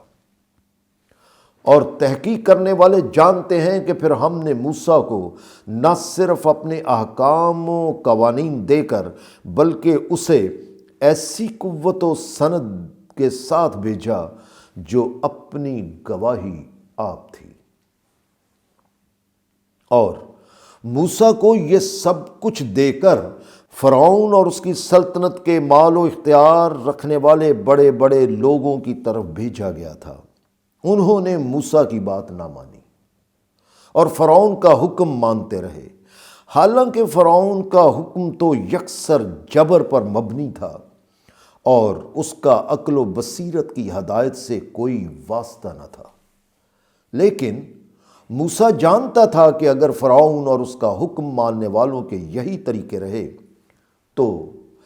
پھر جب قیامت کا وقت طاری ہوگا تو یہ اپنی اسی پیروکاروں کی قوم کے آگے آگے چلتا ہوا انہیں آگ پر جا کھڑا کرے گا۔ اور اب ذرا غور سے سوچو کہ وہ کس قدر بری گھات ہوگی جہاں پانی کی بجائے آگ ہو اور پیاسے انسان کو وہاں لا کھڑا کیا جائے اور وہ انہیں وہاں لا کر کھڑا کر دے گا۔ چنانچہ یہی ہوا۔ نہ صرف اس دنیا میں بھی ان کے پیچھے لعنت لگا دی گئی، یعنی وہ اللہ کی محبت سے دور ہو کر میسر آئی ہوئی خوشگواریوں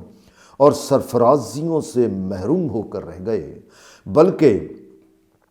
یہ سزا قیامت کے دن بھی ان کا پیچھا کرتی رہے گی اور اپنے غلط طریقوں سے اپنی جد و جہد کو ضائع کر دینے کا یہ کس قدر برا صلہ ہے جو کسی کو مل کر رہے۔ بہرحال یہ اقوام گزشتہ میں سے چند ایک کی سرگزشت ہے جسے ہم تم سے بیان کر رہے ہیں۔ ان میں سے کچھ آبادیاں تو ابھی تک موجود ہیں اور باقی اجڑ چکی ہیں۔ سورہ ہود کی آیات 101 101 سے 110 تک کا ترجمہ پیش کیا جاتا ہے۔ چنانچہ ان سب پر غور و خوض کرنے سے تم نے جان لیا ہوگا کہ ہم نے اپنی طے شدہ حدوں کو توڑ کر انہیں تباہ نہیں کیا، بلکہ یہ خود اپنے ظلم سے یعنی حقوق میں کمی کر کے یا ان سے انکار کر کے ہماری طے شدہ حدوں کو توڑ کر اپنے آپ کے لیے ہی تباہیاں اور بے اطمینانی پیدا کرنے کے مجرم بنتے رہے۔ اور ان کے اعمال کے نتائج کے بدلے میں جب تمہارے رب کا حکم طاری ہو گیا تو اس وقت اللہ کو چھوڑ کر وہ سب جن کی یہ پرستش اور اطاعت کیا کرتے تھے ان کے کسی کام نہ آ سکے، اور ان کی اطاعت ان کے لیے اس سے زیادہ کچھ نہ کر سکی کہ وہ الٹا ان کی تباہی اور ہلاکت میں اضافے کا سبب بن کر رہ گئی۔ لہٰذا ان داستانوں سے اللہ کے اس اٹل اصول کو یاد رکھو کہ تیرا رب جب پکڑتا ہے تو بستیوں یعنی قوموں کو اسی طرح اپنی گرفت میں لے لیتا ہے، کیونکہ وہ حقوق میں کمی کر کے یا ان سے انکار کر کے اللہ کی طے شدہ حدوں کو توڑ کر بے اطمینانی اور تباہیاں پیدا کرنے کی مجرم بنتی ہیں، اور تحقیق کرنے والے جانتے ہیں کہ اس کی یہ گرفت بڑی سخت اور الم انگیز ہوتی ہے۔ چنانچہ اس طرح کی تباہیوں اور ہلاکتوں میں تحقیق کرنے والے جانتے ہیں کہ ہر اس قوم کی رہنمائی کے واسطے اللہ کا حکم و قانون موجود ہے جو آخرت کے عذاب سے خوف زدہ رہنے والی ہے، کیونکہ یہ وہ دن ہے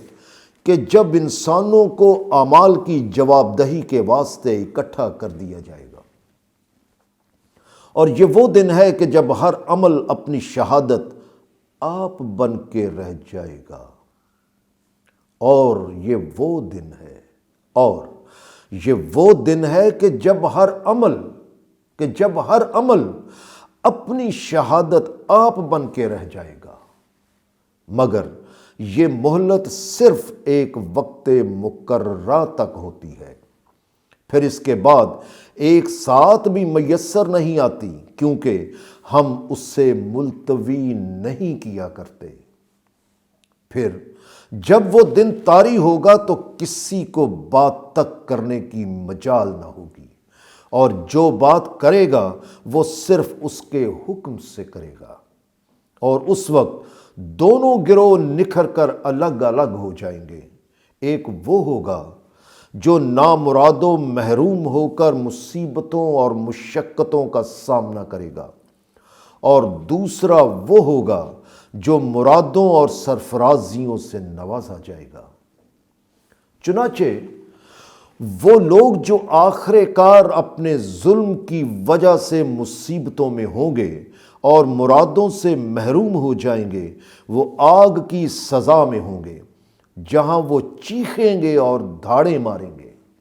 اور وہ اسی حالت میں ہمیشہ رہیں گے جب تک کہ زمین و آسمان قائم ہے، یعنی طویل ترین مدت تک رہیں گے۔ البتہ اگر تمہارا نشو و نما دینے والا کچھ اور مناسب سمجھے گا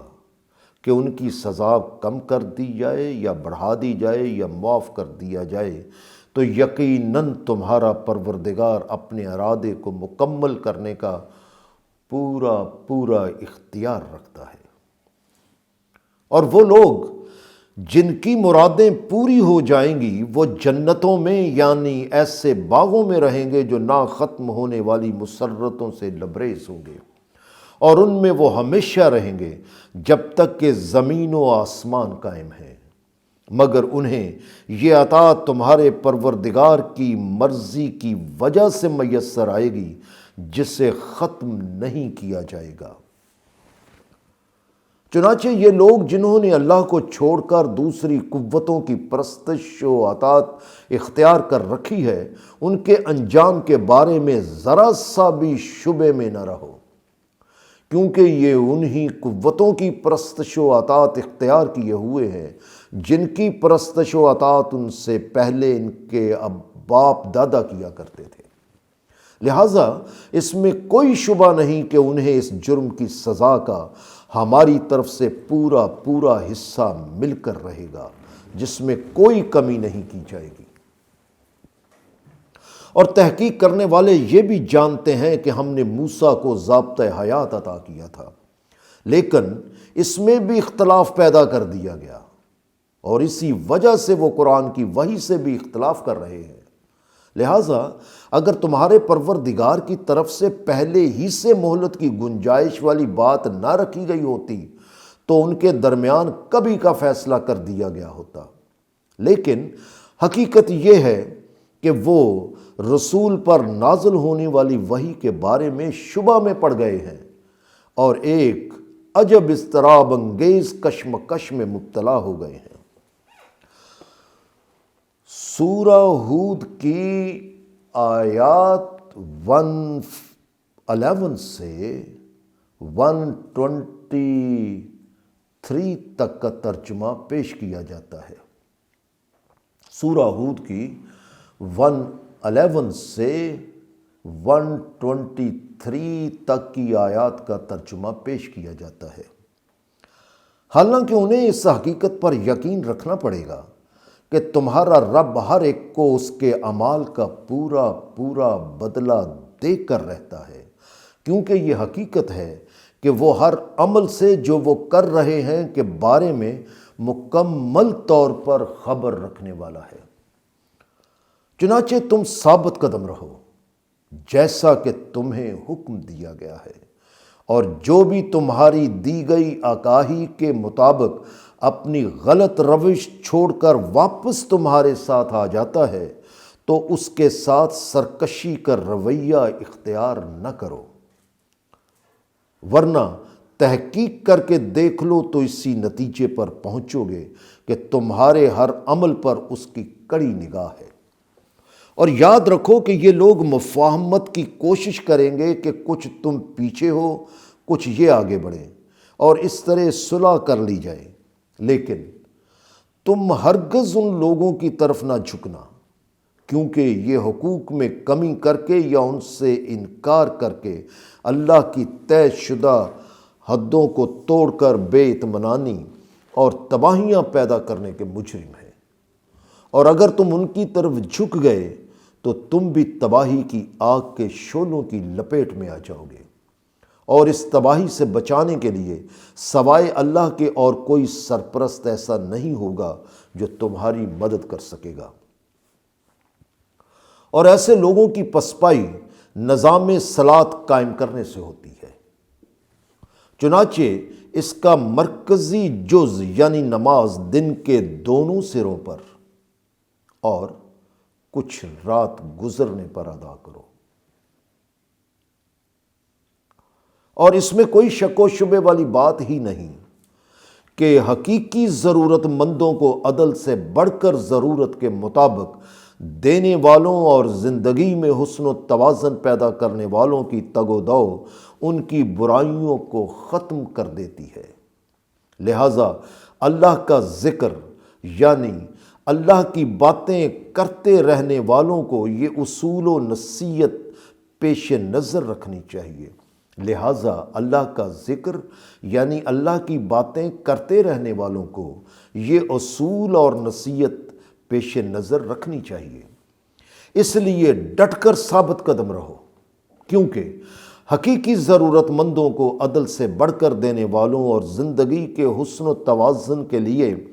کوششیں کرنے والوں کی تگ و دو کے صلے یقیناً اللہ ضائع نہیں کرتا۔ پھر اس پر بھی غور کرو کہ قوموں کی قومیں تباہ کر دی گئیں، لیکن اس کے باوجود تم سے پہلی گزری ہوئی قوموں میں کیوں لوگ عبرت حاصل نہیں کرتے تھے؟ اور کیوں ان میں ایسے لوگ باقی نہ رہے جو ان لوگوں کو روک دیتے جو زمین میں امن و اطمینان تباہ کر کے زندگی کے حسن و توازن کو بگاڑتے تھے؟ اور اگر تھے بھی تو بہت کم، جنہیں ہم تباہی سے محفوظ کر لیتے تھے، ورنہ باقیوں کا تو یہ حال تھا کہ وہ اللہ کی طے شدہ حدوں کو توڑ کر دوسروں کے حقوق میں کمی کر کے یا ان سے انکار کر کے زیادتی اور بے انصافی کے مجرم ہوتے تھے اور آسائشوں میں پڑے رہتے تھے جو انہیں دی گئی تھیں۔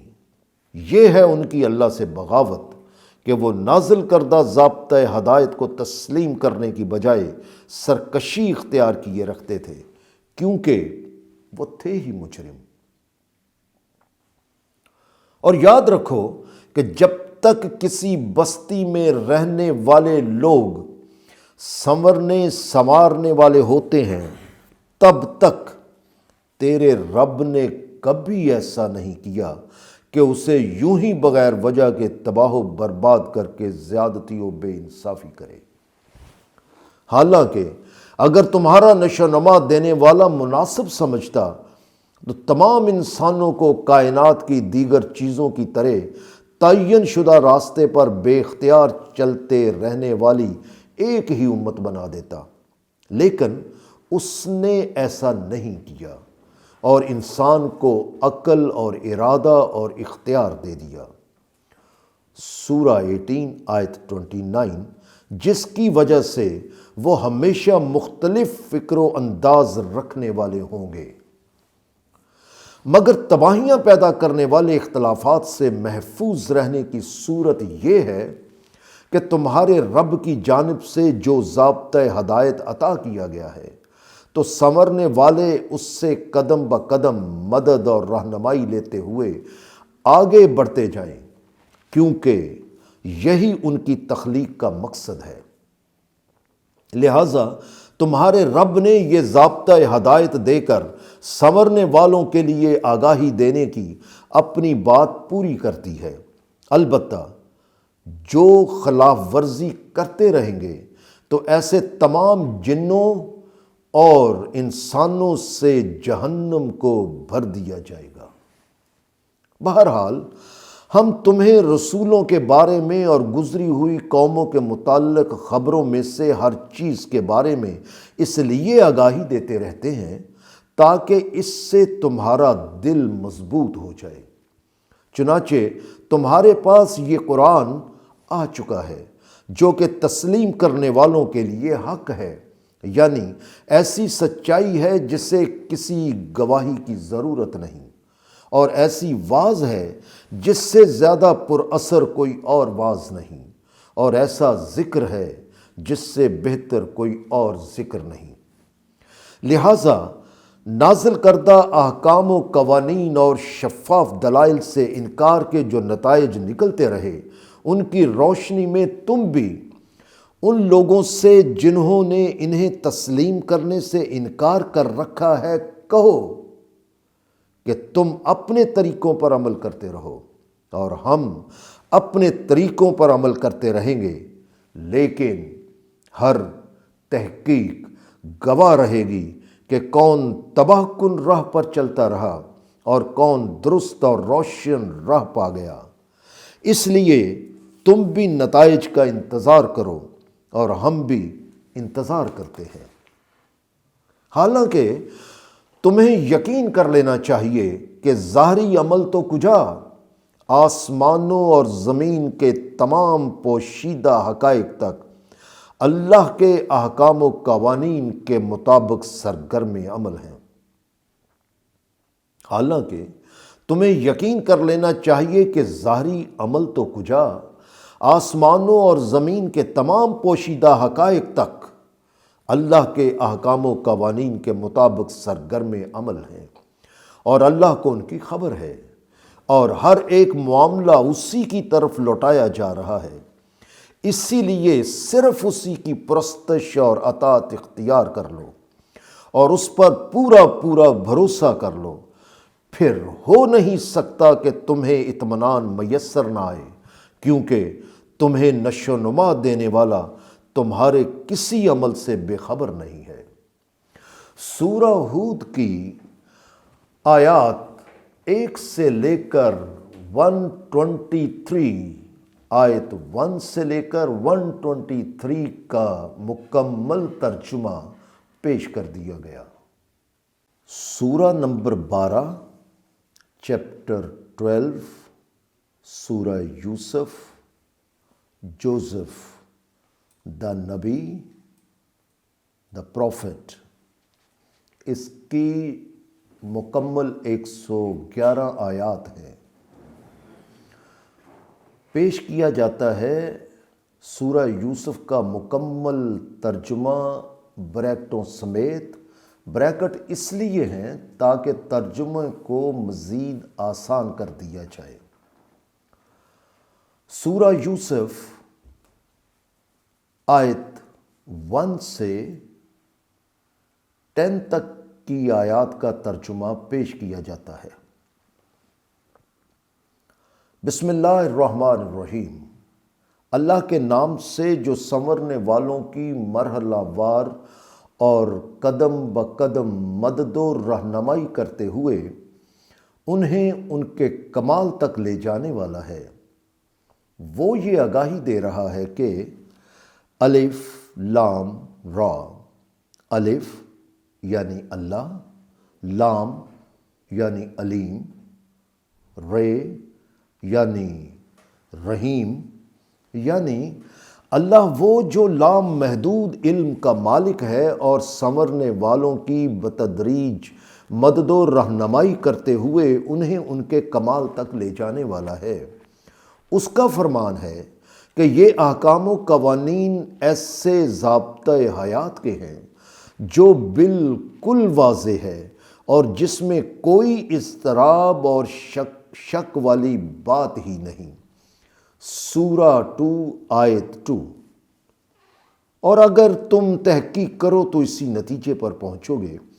کہ ہم نے قرآن کو نازل کیا جو فصاحت سے لبریز ہے، یعنی قرآن حقائق کو صاف صاف پیش کرنے والا ہے تاکہ تم سمجھ بوجھ سے کام لے سکو۔ اور اے رسول، ہم اس قرآن کو تم پر وحی کے ذریعے نازل کر کے تم سے وہ قصے بہترین طریقے سے بیان کرتے ہیں جن سے اس سے پہلے یقیناً تم بے خبر تھے۔ انہی داستانوں میں سے ایک یوسف کی داستان ہے جسے اب بیان کیا جاتا ہے۔ اس داستان کا آغاز اس وقت سے ہوتا ہے جب یوسف نے اپنے باپ یعقوب سے کہا کہ اے میرے والد، مجھے اچھی طرح یاد ہے کہ میں نے خواب میں دیکھا کہ 11 ستارے ہیں اور چاند اور سورج ہیں، اور یہ سب کے سب میرے سامنے جھکے ہوئے ہیں۔ باپ نے کہا، اے میرے بیٹے، اس خواب کو اپنے بھائیوں سے بیان نہ کرنا جو ستیلے تھے، سورہ 12 آیت 59، ورنہ وہ تیرے خلاف کسی منصوبے کی خفیہ تدبیریں کرنے لگ جائیں گے، کیونکہ تحقیق کرنے والے جانتے ہیں کہ شیطان انسان کا کھلا کھلا دشمن ہے، یہاں تک کہ وہ بھائی کو بھائی کا ہی بیری بنا دیتا ہے۔ اور مجھے نظر آ رہا ہے کہ تمہارا رب تمہیں کسی عظیم مقصد کے لیے منتخب کرے گا، اور تجھے ایسی فراست اور آگاہی عطا کرے گا کہ تمہاری نگاہ معاملات کے انجام تک فوراً پہنچ جایا کرے گی، اور وہ تجھے ایسی نعمت عطا کرے گا جس سے یعقوب کا گھرانہ سرفراز ہو جائے گا، اور اس پر یہ عنایت یوں پوری ہو جائے گی جس طرح اس نے اس سے پہلے تمہارے آباء و اجداد ابراہیم اور اسحاق پر اس نعمت کو پورا کیا تھا۔ اور اس میں کوئی شک و شبے والی بات ہی نہیں کہ تمہارا پروردگار لامحدود علم والا ہے، اور وہ حقائق کی باریکیوں کے مطابق درست اور نادرست کی اٹل حدیں مقرر کر کے فیصلے کرنے والا ہے۔ اور تحقیق کرنے والے یہ بھی جانتے ہیں کہ یوسف اور اس کے بھائیوں کی داستان میں ان لوگوں کے لیے سبق آموز حقائق ہیں جو اپنے آپ کو ان کا ضرورت مند سمجھتے ہیں۔ اس وقت یہ بات ایک حسد سے چلی جس میں یوسف کے ستیلے بھائی آپس میں کہا کرتے تھے کہ یہ عجیب بات ہے کہ ہمارا باپ ہماری نسبت یوسف اور اس کے حقیقی بھائی سے زیادہ محبت کرتا ہے، حالانکہ ہمارا جتھا بڑا ہے، اس لیے ہماری طاقت بھی زیادہ ہے، لہٰذا اس طرف سے ہمارا باپ یقیناً واضح طور پر غلطی کر رہا ہے۔ چنانچہ انہوں نے باہمی مشورہ کیا کہ اس مصیبت کا حل یہ ہے کہ تم یوسف کو قتل کر ڈالو یا اسے کسی دور دراز جگہ پھینک دیا جائے، تاکہ اس کے بعد باپ کی ساری توجہ ہماری طرف مبذول ہو جائے، اور اس کے بعد ہم سنورنے سنوارنے والی جماعت بن جائیں گے۔ ان میں سے ایک کہنے والے نے کہا کہ تم یوسف کو قتل مت کرو، اور اگر تم نے اس کے خلاف ضرور کچھ کرنا ہی ہے تو اسے کسی گہرے کنویں میں ڈال دو، کوئی راہگیر قافلہ ادھر سے گزرتا ہوا اسے نکال کر لے جائے گا، اور اگر تم نے کچھ کرنا ہے تو یوں کرو، کیونکہ اس طرح تمہارا مقصد حاصل ہو جائے گا۔ سورہ یوسف کی آیات 11 سے 20 تک کا ترجمہ پیش کیا جاتا ہے۔ چنانچہ اس منصوبے کو سب نے پسند کیا، اور وہ باپ کے پاس آ کر کہنے لگے کہ اے ہمارے باپ، یہ کیا بات ہے کہ آپ یوسف کے معاملہ میں ہم پر اعتماد نہیں کرتے اور اسے ہمارے ساتھ کہیں آنے جانے نہیں دیتے، حالانکہ حقیقت یہ ہے کہ ہم اس کے خیر خواہ ہیں، اور ہم کل باہر جا رہے ہیں، اس لیے اسے بھی ہمارے ساتھ بھیج دیجئے تاکہ یہ کھائے پیے، کھیل تفریح کرے، اور ہم سب یقیناً اس کی حفاظت کریں گے۔ باپ نے کہا کہ بے اعتمادی کی بات نہیں، مجھے خطرہ ہے کہ تم اسے جنگل میں سیر و تفریح کے لیے ساتھ لے جاؤ، اور مجھے خوف ہے کہ تم ذرا سی غفلت برتو تو اسے بھیڑیا کھا جائے۔ انہوں نے کہا، آپ بھی کمال کرتے ہیں، اگر ہمارے اتنے بڑے جتھے کی موجودگی میں بھی اسے بھیڑیا کھا گیا تو حیف ہے ہمارے جینے پر۔ اس کے تو یہ معنی ہوں گے کہ ہم بالکل ہی گئے گزرے ہوں گے۔ چنانچہ وہ یوسف کو ساتھ لے گئے اور سب اس بات پر متفق ہو گئے کہ اسے گہرے کنویں میں ڈال دیا جائے۔ عین اس وقت جب وہ یوسف کو کنویں میں گرا رہے تھے تو ہم نے اسے وحی کے ذریعے بتا دیا کہ تم بالکل نہ گھبراؤ، تم صحیح و سلامت رہو گے، اور اس کے بعد ایک دن ایسا آئے گا کہ تم انہیں بتاؤ گے کہ انہوں نے تمہارے ساتھ کیا کیا تھا، اور ان کی سمجھ میں نہیں آئے گا کہ تم زندہ کیسے رہ گئے اور اس مقام تک کیسے پہنچے۔ اور یوسف کو کنویں میں ڈال دینے کے بعد وہ رات کو اپنے باپ کے پاس روتے ہوئے آئے اور انہوں نے کہا، اے باپ ہمارے، حقیقت میں ہم جنگل میں گئے تو یوسف کو سامان کے پاس چھوڑ گئے اور ہم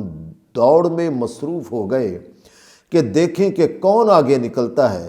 مگر اتنے میں ایک بھیڑیا یوسف کو کھا گیا۔ لیکن ہم جانتے ہیں کہ خواہ ہم کتنے ہی سچے کیوں نہ ہوں، آپ ہماری بات کا یقین نہیں کریں گے، لیکن واقعہ یہ ہے جو ہم نے آپ سے بیان کر دیا ہے۔ اور وہ یوسف کے کرتے پر جھوٹ موٹ کا خون لگا کر بھی ساتھ لے آئے۔ باپ نے داستان کو سن کر اور کرتے کو دیکھ کر کہا کہ یوسف کو بھیڑیے نے نہیں کھایا، بلکہ یہ سب تم لوگوں نے اپنی طرف سے کہانی بنا لی ہے۔ بہرحال میرے لیے یہی بہتر ہے کہ میں ہمت سے کام لوں اور ثابت قدم رہوں اور گھر کا شرازہ بکھرنے نہ دوں، اور جو کچھ تم بیان کرتے ہو اس پر اللہ سے مدد مانگوں۔ مگر ادھر ایسا ہوا کہ جنگل میں ایک قافلہ آیا، انہوں نے اپنے پانی بھرنے والے آدمی کو پانی کی تلاش میں بھیجا۔ وہ اس کنویں پر پہنچا اور اس میں اپنا ڈول لٹکا دیا۔ نیچے سے یوسف نے آواز دی۔ اس نے کنویں میں جھانکا تو دیکھا وہاں ایک لڑکا ہے۔ اس نے قافلے کے دوسرے افراد کو آواز دی اور کہا کہ ایک خوشخبری سنو کہ کنویں سے ایک لڑکا ملا ہے۔ انہوں نے اسے پونجی سمجھ کر چھپا کر رکھ لیا کہ کہیں دور لے جا کر فروخت کر دیں گے، حالانکہ جو کچھ وہ کر رہے تھے وہ سب اللہ کو معلوم تھا۔ اور قافلہ والوں نے یوسف کو مصر کے بازار میں، جیسا کہ غلاموں کی خرید و فروخت ہوا کرتی تھی، معمولی سی قیمت پر جو چند درہموں سے زیادہ نہ تھی بیچ ڈالا۔ انہوں نے اس کی فروخت میں بے رغبتی سے کام لیا، اس لیے کہ ایک تو انہیں یہ مال مفت ملا تھا، اور دوسرے انہیں خیال ہوگا کہ اس کا کوئی دعوے دار نکل آیا تو مشکل ہو جائے گی۔ سورہ یوسف کی آیات 21 سے 30 تک کا ترجمہ پیش کیا جاتا ہے۔ اور جس شخص نے یوسف کو مصر سے خریدا تھا وہ اسے اپنے گھر لے آیا اور اپنی بیوی سے کہنے لگا کہ اس لڑکے کے ساتھ عام غلاموں کا سا برتاؤ نہ کرنا، بلکہ اسے عزت کے ساتھ رکھنا، کیونکہ اس کے چہرے سے معلوم ہوتا ہے کہ یہ کسی اچھے گھرانے کا لڑکا ہے، اس لیے ہو سکتا ہے کہ یہ ہمارے لیے کسی فائدے کا موجب بن جائے یا ہم اسے اپنا بیٹا بنا لیں۔ چنانچہ اس طرح ہم نے سرزمین مصر میں یوسف کے پاؤں جما دیے اور ایسا انتظام کر دیا کہ جس میں ہم اس کی تعلیم و تربیت کر دیں، تاکہ اس میں معاملہ فہمی اور واقعات سے صحیح نتائج اخذ کرنے اور خواب کی باتوں کی تعبیر کی صلاحیت پیدا ہو جائے۔ اور اللہ اپنے کاموں کو کامیاب بنا کر رہتا ہے، لیکن اکثر انسان سمجھتے نہیں کہ ایسا کیوں اور کس طرح ہو رہا ہے۔ چنانچہ جب یوسف علم و تربیت پا کر جوان ہوا تو ہم نے اسے حکمرانی کے سلیقے اور علم و بصیرت عطا کر دی۔ بہرحال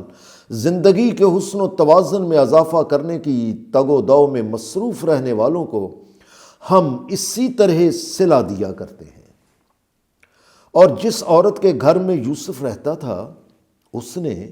ان کو اپنی طرف مائل کرنا چاہا اور دروازے بند کر کے کہنے لگی، یوسف جلدی آؤ۔ یوسف نے کہا کہ معاذ اللہ، مجھ سے ایسی بات کبھی نہیں ہو سکتی۔ حقیقت میں میرے پروردگار نے مجھے سیرت و کردار کے بلند اور حسین مقام پر پہنچا دیا ہے اور کہا کہ تم مجھے اس مقام سے نیچے گرانا چاہتی ہو۔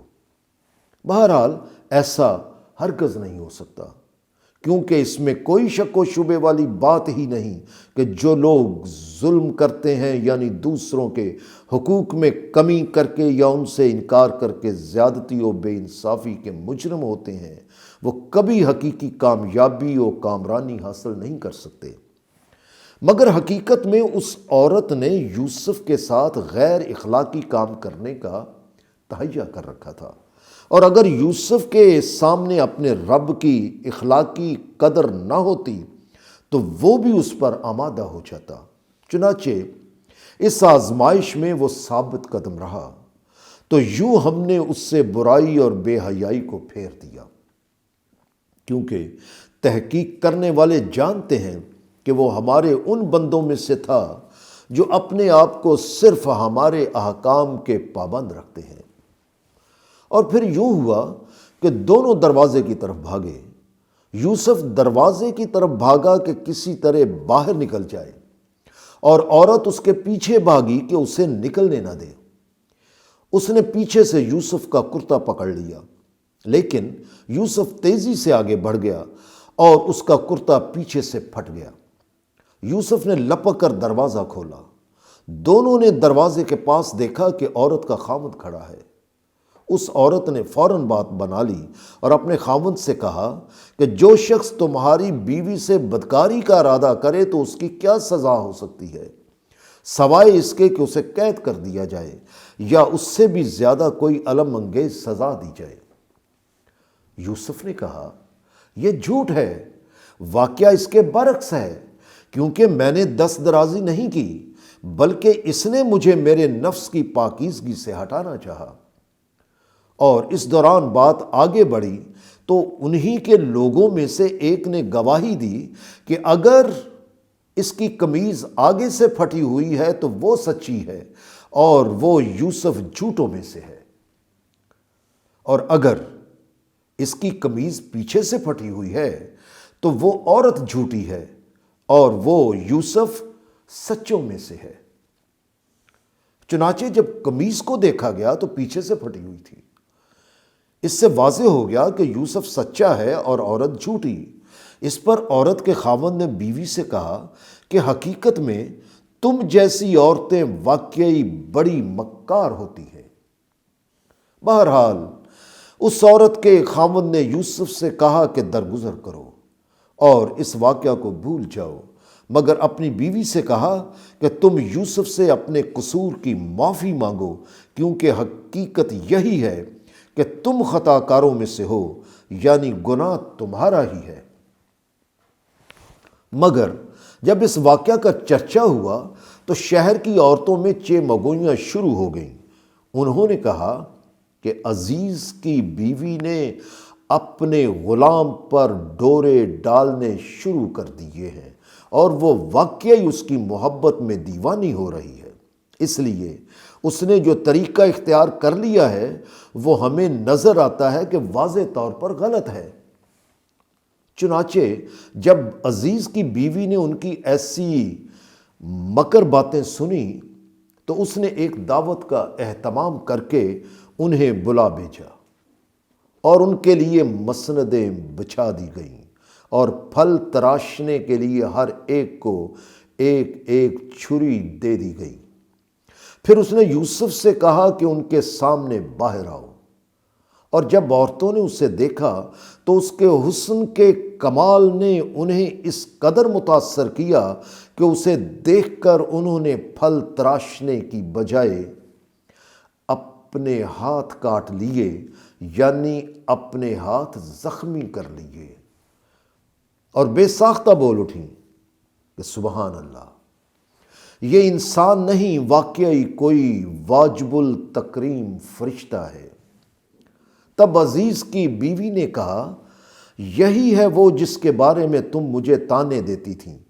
اور میں نے واقعی اسے اس کے ارادے سے پھیرنے کے لیے سب کچھ کر دیکھا،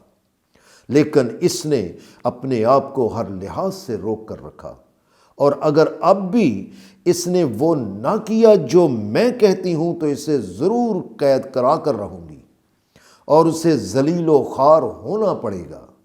اس لیے کہ اب ثبوت موجود ہے کہ اس نے تم پر بھی ہاتھ ڈالا تھا، اور اس کی مدافعت میں تمہارے ہاتھ زخمی ہو گئے ہیں۔ یوسف اب اچھی طرح جان چکا تھا،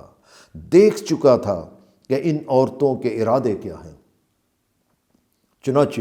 اس نے فیصلہ کر لیا کہ وہ قید کی مصیبتیں برداشت کر لے گا، لیکن اپنی سیرت کو داغدار نہیں ہونے دے گا۔ چنانچہ اس نے دعا کی کہ اے میرے پروردگار، جس بات کی طرف مجھے یہ بلاتی ہیں اس کے مقابلہ میں مجھے قید میں جانا زیادہ پسند ہے۔ میرے پروردگار، مجھے ہمت دے کہ میں ثابت قدم رہوں، کیونکہ اگر تو ان کے فریب کو نہ ہٹائے گا اور میں ان کے فریب میں آ کر ان کی طرف مائل ہو گیا تو میرا شمار ان میں ہو جائے گا جو سچائیوں کو پہچانتے ہی نہیں۔ سو اس کے پروردگار نے اس کی دعا کو شرف قبولیت عطا فرمایا،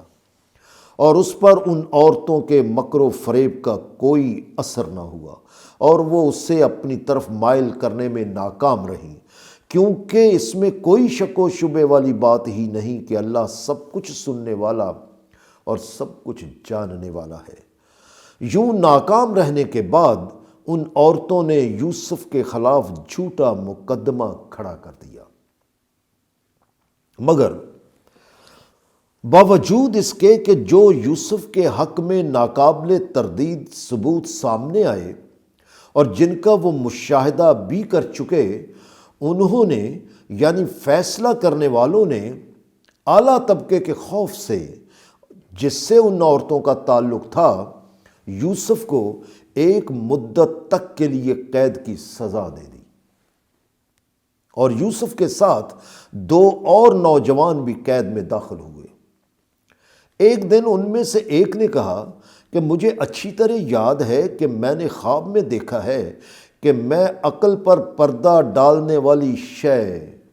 یعنی شراب کے لیے انگور نچوڑ رہا ہوں۔ دوسرے نے کہا، مجھے بھی اچھی طرح یاد ہے کہ میں نے خواب میں دیکھا ہے کہ میں اپنے سر پر روٹیاں اٹھائے ہوئے ہوں اور پرندے انہیں کھا رہے ہیں۔ آپ ہمیں بتائیں کہ ان کی تعبیر کیا ہے، کیونکہ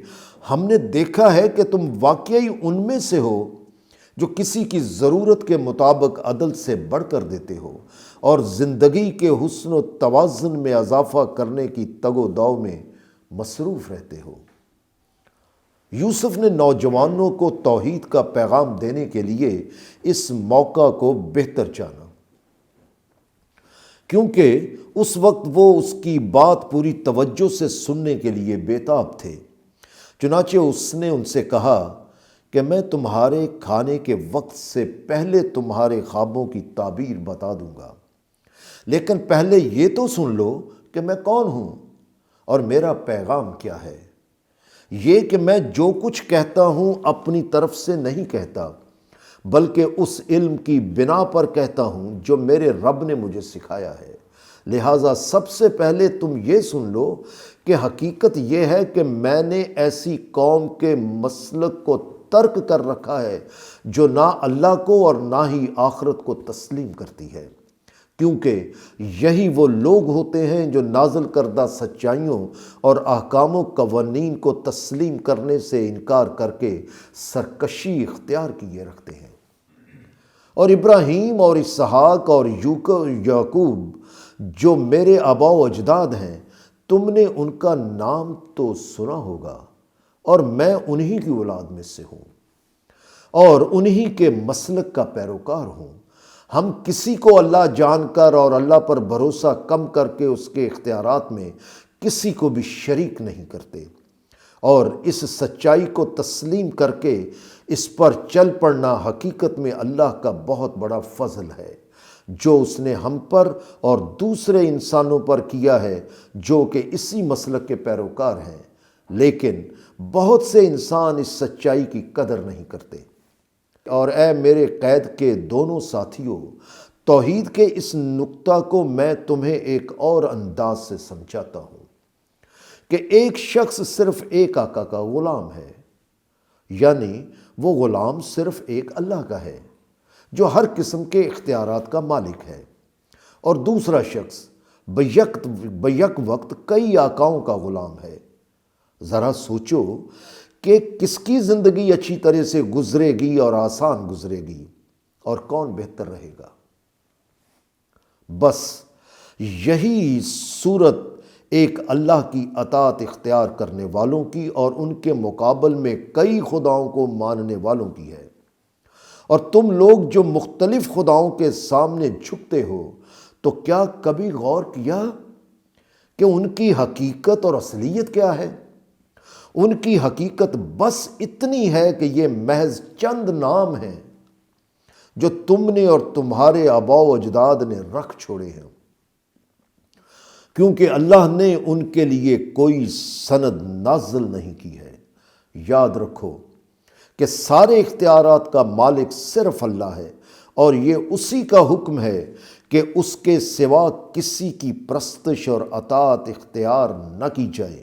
کیونکہ یہی ہے قائم رہ جانے والا سچا طریقہ زندگی، لیکن اکثر انسان اس کا علم نہیں رکھتے۔ اب سورہ یوسف کی آیات 41 سے 50 تک کا ترجمہ پیش کیا جاتا ہے۔ یہ آگاہی دینے کے بعد یوسف نے ان سے کہا کہ اب سنو اپنے خوابوں کی تعبیر۔ تو اے میرے قید خانے کے دونوں ساتھیوں، تم میں سے ایک جس نے دیکھا کہ وہ انگور نچوڑ رہا ہے، تو وہ بہرحال اپنے آقا کو عقل ڈھانپنے والا رس پلایا کرے گا، اور دوسرا سولی پر چڑھا دیا جائے گا جہاں سے پرندے اس کا سر نوچ نوچ کر کھائیں گے۔ تم نے جن خوابوں کے متعلق مجھ سے پوچھا ہے ان کی تعبیر یہ ہے، اور تعبیر کیا، بس یوں سمجھو کہ یہ قطعی فیصلہ ہے۔ اور ان میں سے جس کے متعلق یوسف کا اندازہ یہ تھا کہ وہ چھوٹ جائے گا، اس سے یوسف نے کہا کہ تم جب اپنے آقا کے پاس جاؤ تو اس سے ان باتوں کا ذکر ضرور کرنا جو میں نے تم سے کی ہے۔ چنانچہ وہ رہا ہو گیا، لیکن شیطان نے اسے بھلا دیا کہ وہ اپنے آقا کے پاس اس کی بات کرے، یعنی یوسف کے بارے میں بات کرے۔ نتیجہ یہ ہوا کہ یوسف کئی برس تک قید خانے ہی میں رہا، اور ایک دن بادشاہ نے کہا کہ مجھے اچھی طرح یاد ہے کہ میں نے خواب میں دیکھا ہے کہ 7 موٹی گائیں ہیں جنہیں 7 دبلی پتلی گائیں نگل رہی ہیں، اور 7 خوشے ہرے ہیں اور 7 سوکھے ہوئے۔ اس نے اپنے درباریوں سے کہا کہ اگر تم خوابوں کی تعبیر بتا سکتے ہو تو بتاؤ کہ میرے خواب کی تعبیر کیا ہے۔ انہوں نے کہا یہ خواب نہیں، محض پریشاں خیالی ہے، اور اس قسم کی پریشاں خیالیوں کی تعبیر ہم نہیں جانتے۔ مگر ان 2 قیدیوں میں سے جس نے رہائی پائی تھی، اسے اس خواب کے سلسلہ میں یوسف کی مدت کے بعد یاد آ گئی۔ اس نے کہا مجھے قید خانے میں جانے دو، میں تمہیں اس خواب کی تعبیر بتا دوں گا۔ چنانچہ وہ قید خانے میں آیا اور کہا کہ اے یوسف، اے سچی تعبیر بتانے والے، ہمیں اس خواب کی تعبیر بتاؤ کہ 7 موٹی گائیں جنہیں 7 دبلی پتلی گائیں نگل رہی ہیں، اور 7 خوشے سبز ہیں اور دوسرے 7 خوشے خشک ہیں، تاکہ میں اس کی تعبیر کو ان لوگوں تک واپس لے کر جاؤں اور وہ اس سے تمہاری قدر و قیمت پہچان لیں گے۔ یوسف نے اس سے ایک حرف شکایت کہے بغیر کہ تم نے اپنا وعدہ پورا نہ کیا کہا کہ میں تمہیں اس خواب کی تعبیر بھی بتاتا ہوں اور وہ تدبیر بھی جس سے تمہارا ملک اس آنے والی تباہی سے بچ جائے گا۔ لو سنو، تم لوگ 7 سال تک خوب محنت سے کھیتی باڑی کرو، اور جب فصل کاٹو تو سوائے اتنے غلے کے جو تمہارے کھانے کے کام آئے باقی اناج خوشوں کے اندر ہی رہنے دو، تاکہ وہ محفوظ رہے اور یوں تم اناج بچاتے جاؤ۔ پھر اس کے بعد 7 سال ایسے آئیں گے جو قحط سالی کی وجہ سے سخت مصیبت کے ہوں گے۔ اس قحط سالی کے زمانے میں وہ سارا غلہ تمہارے کام آئے گا جسے تم نے ذخیرہ کر رکھا ہوگا، اور اس میں سے بھی اتنا ضرور بچا رکھنا جو بیج کے کام آئے، کیونکہ اس کے بعد جو سال آئے گا اس میں عام بارش ہوگی، اناج بھی بافراد پیدا ہوگا اور پھل بھی جن کا رس انسان نچوڑیں گے۔ جب اس شخص نے یہ تعبیر اور تدبیر عزیز تک پہنچائی تو وہ دنگ رہ گیا، اور اس صاحب اختیار شخص نے کہا کہ اس قیدی کو میرے پاس لاؤ جس نے تعبیر اور تدبیر بتائی ہے۔ چنانچہ جب عزیز جو وہاں کا رئیس تھا کا قاصد یوسف کے پاس آیا اور اسے قید سے نکلنے کے لیے کہا تو یوسف نے کہا کہ میں اس طرح عزیز کے رحم کی بنیاد پر قید سے نہیں نکلنا چاہتا۔ تم واپس اپنے آقا کے پاس جاؤ اور اس سے کہو کہ وہ میرے مقدمے کی اثر نو تحقیق کرائے، تاکہ یہ واضح ہو جائے کہ عورتوں کے ہاتھ کاٹ لینے کا ماجرا کیا تھا، اور ہر تحقیق گواہ رہے گی کہ وہ کتنا بڑا فریب تھا جو مجھے پھنسانے کے لیے کیا گیا۔ اس وقت تو اس کا علم صرف میرے پروردگار کو ہے، لیکن مقدمہ کی تحقیق کے بعد اس کا علم ہو جائے گا کہ قصور کس کا تھا۔ اگر میں اس طرح بے گناہ ثابت ہو گیا تو پھر قید خانہ سے باہر آؤں گا۔ سورہ یوسف کی آیات 51 سے 60 تک کا ترجمہ پیش کیا جاتا ہے۔ چنانچہ عزیز نے اس مقدمہ کی خود تحقیق کی اور ان عورتوں سے کہا کہ سچ سچ بتاؤ جو تم نے یوسف کو اس کے نفس کی پاکیزگی پر قائم رہنے کے ارادے سے پھیرنا چاہا تھا۔ تو اس وقت کیا بات پیش آئی تھی؟ انہوں نے کہا اللہ ہمیں اپنی حفاظت میں لے لے، اصل بات یہ ہے کہ ہم نے یوسف میں کوئی برائی کی بات نہیں دیکھی تھی، یہ بالکل بے گناہ تھا۔ یہ سن کر عزیز کی بیوی نے کہا کہ اب حقیقت اس طرح بے نقاب ہو ہی گئی ہے تو مجھے اس کا اقرار کر لینا چاہیے کہ وہ میں ہی تھی جس نے یوسف کو پھسلانا چاہا تھا۔ اس لیے یوسف اپنے بیان میں بالکل سچا ہے۔ یوسف نے کہا میں نے نئے سرے سے یہ بات اس لیے جاننے کی کوشش کی ہے تاکہ عزیز کو یقین ہو جائے کہ میں نے اس کی پیٹھ پیچھے اس کی امانت میں خیانت نہیں کی تھی، اور یہ حقیقت ہے کہ خیانت کرنے والوں کے فریب کی اللہ رہنمائی نہیں کرتا۔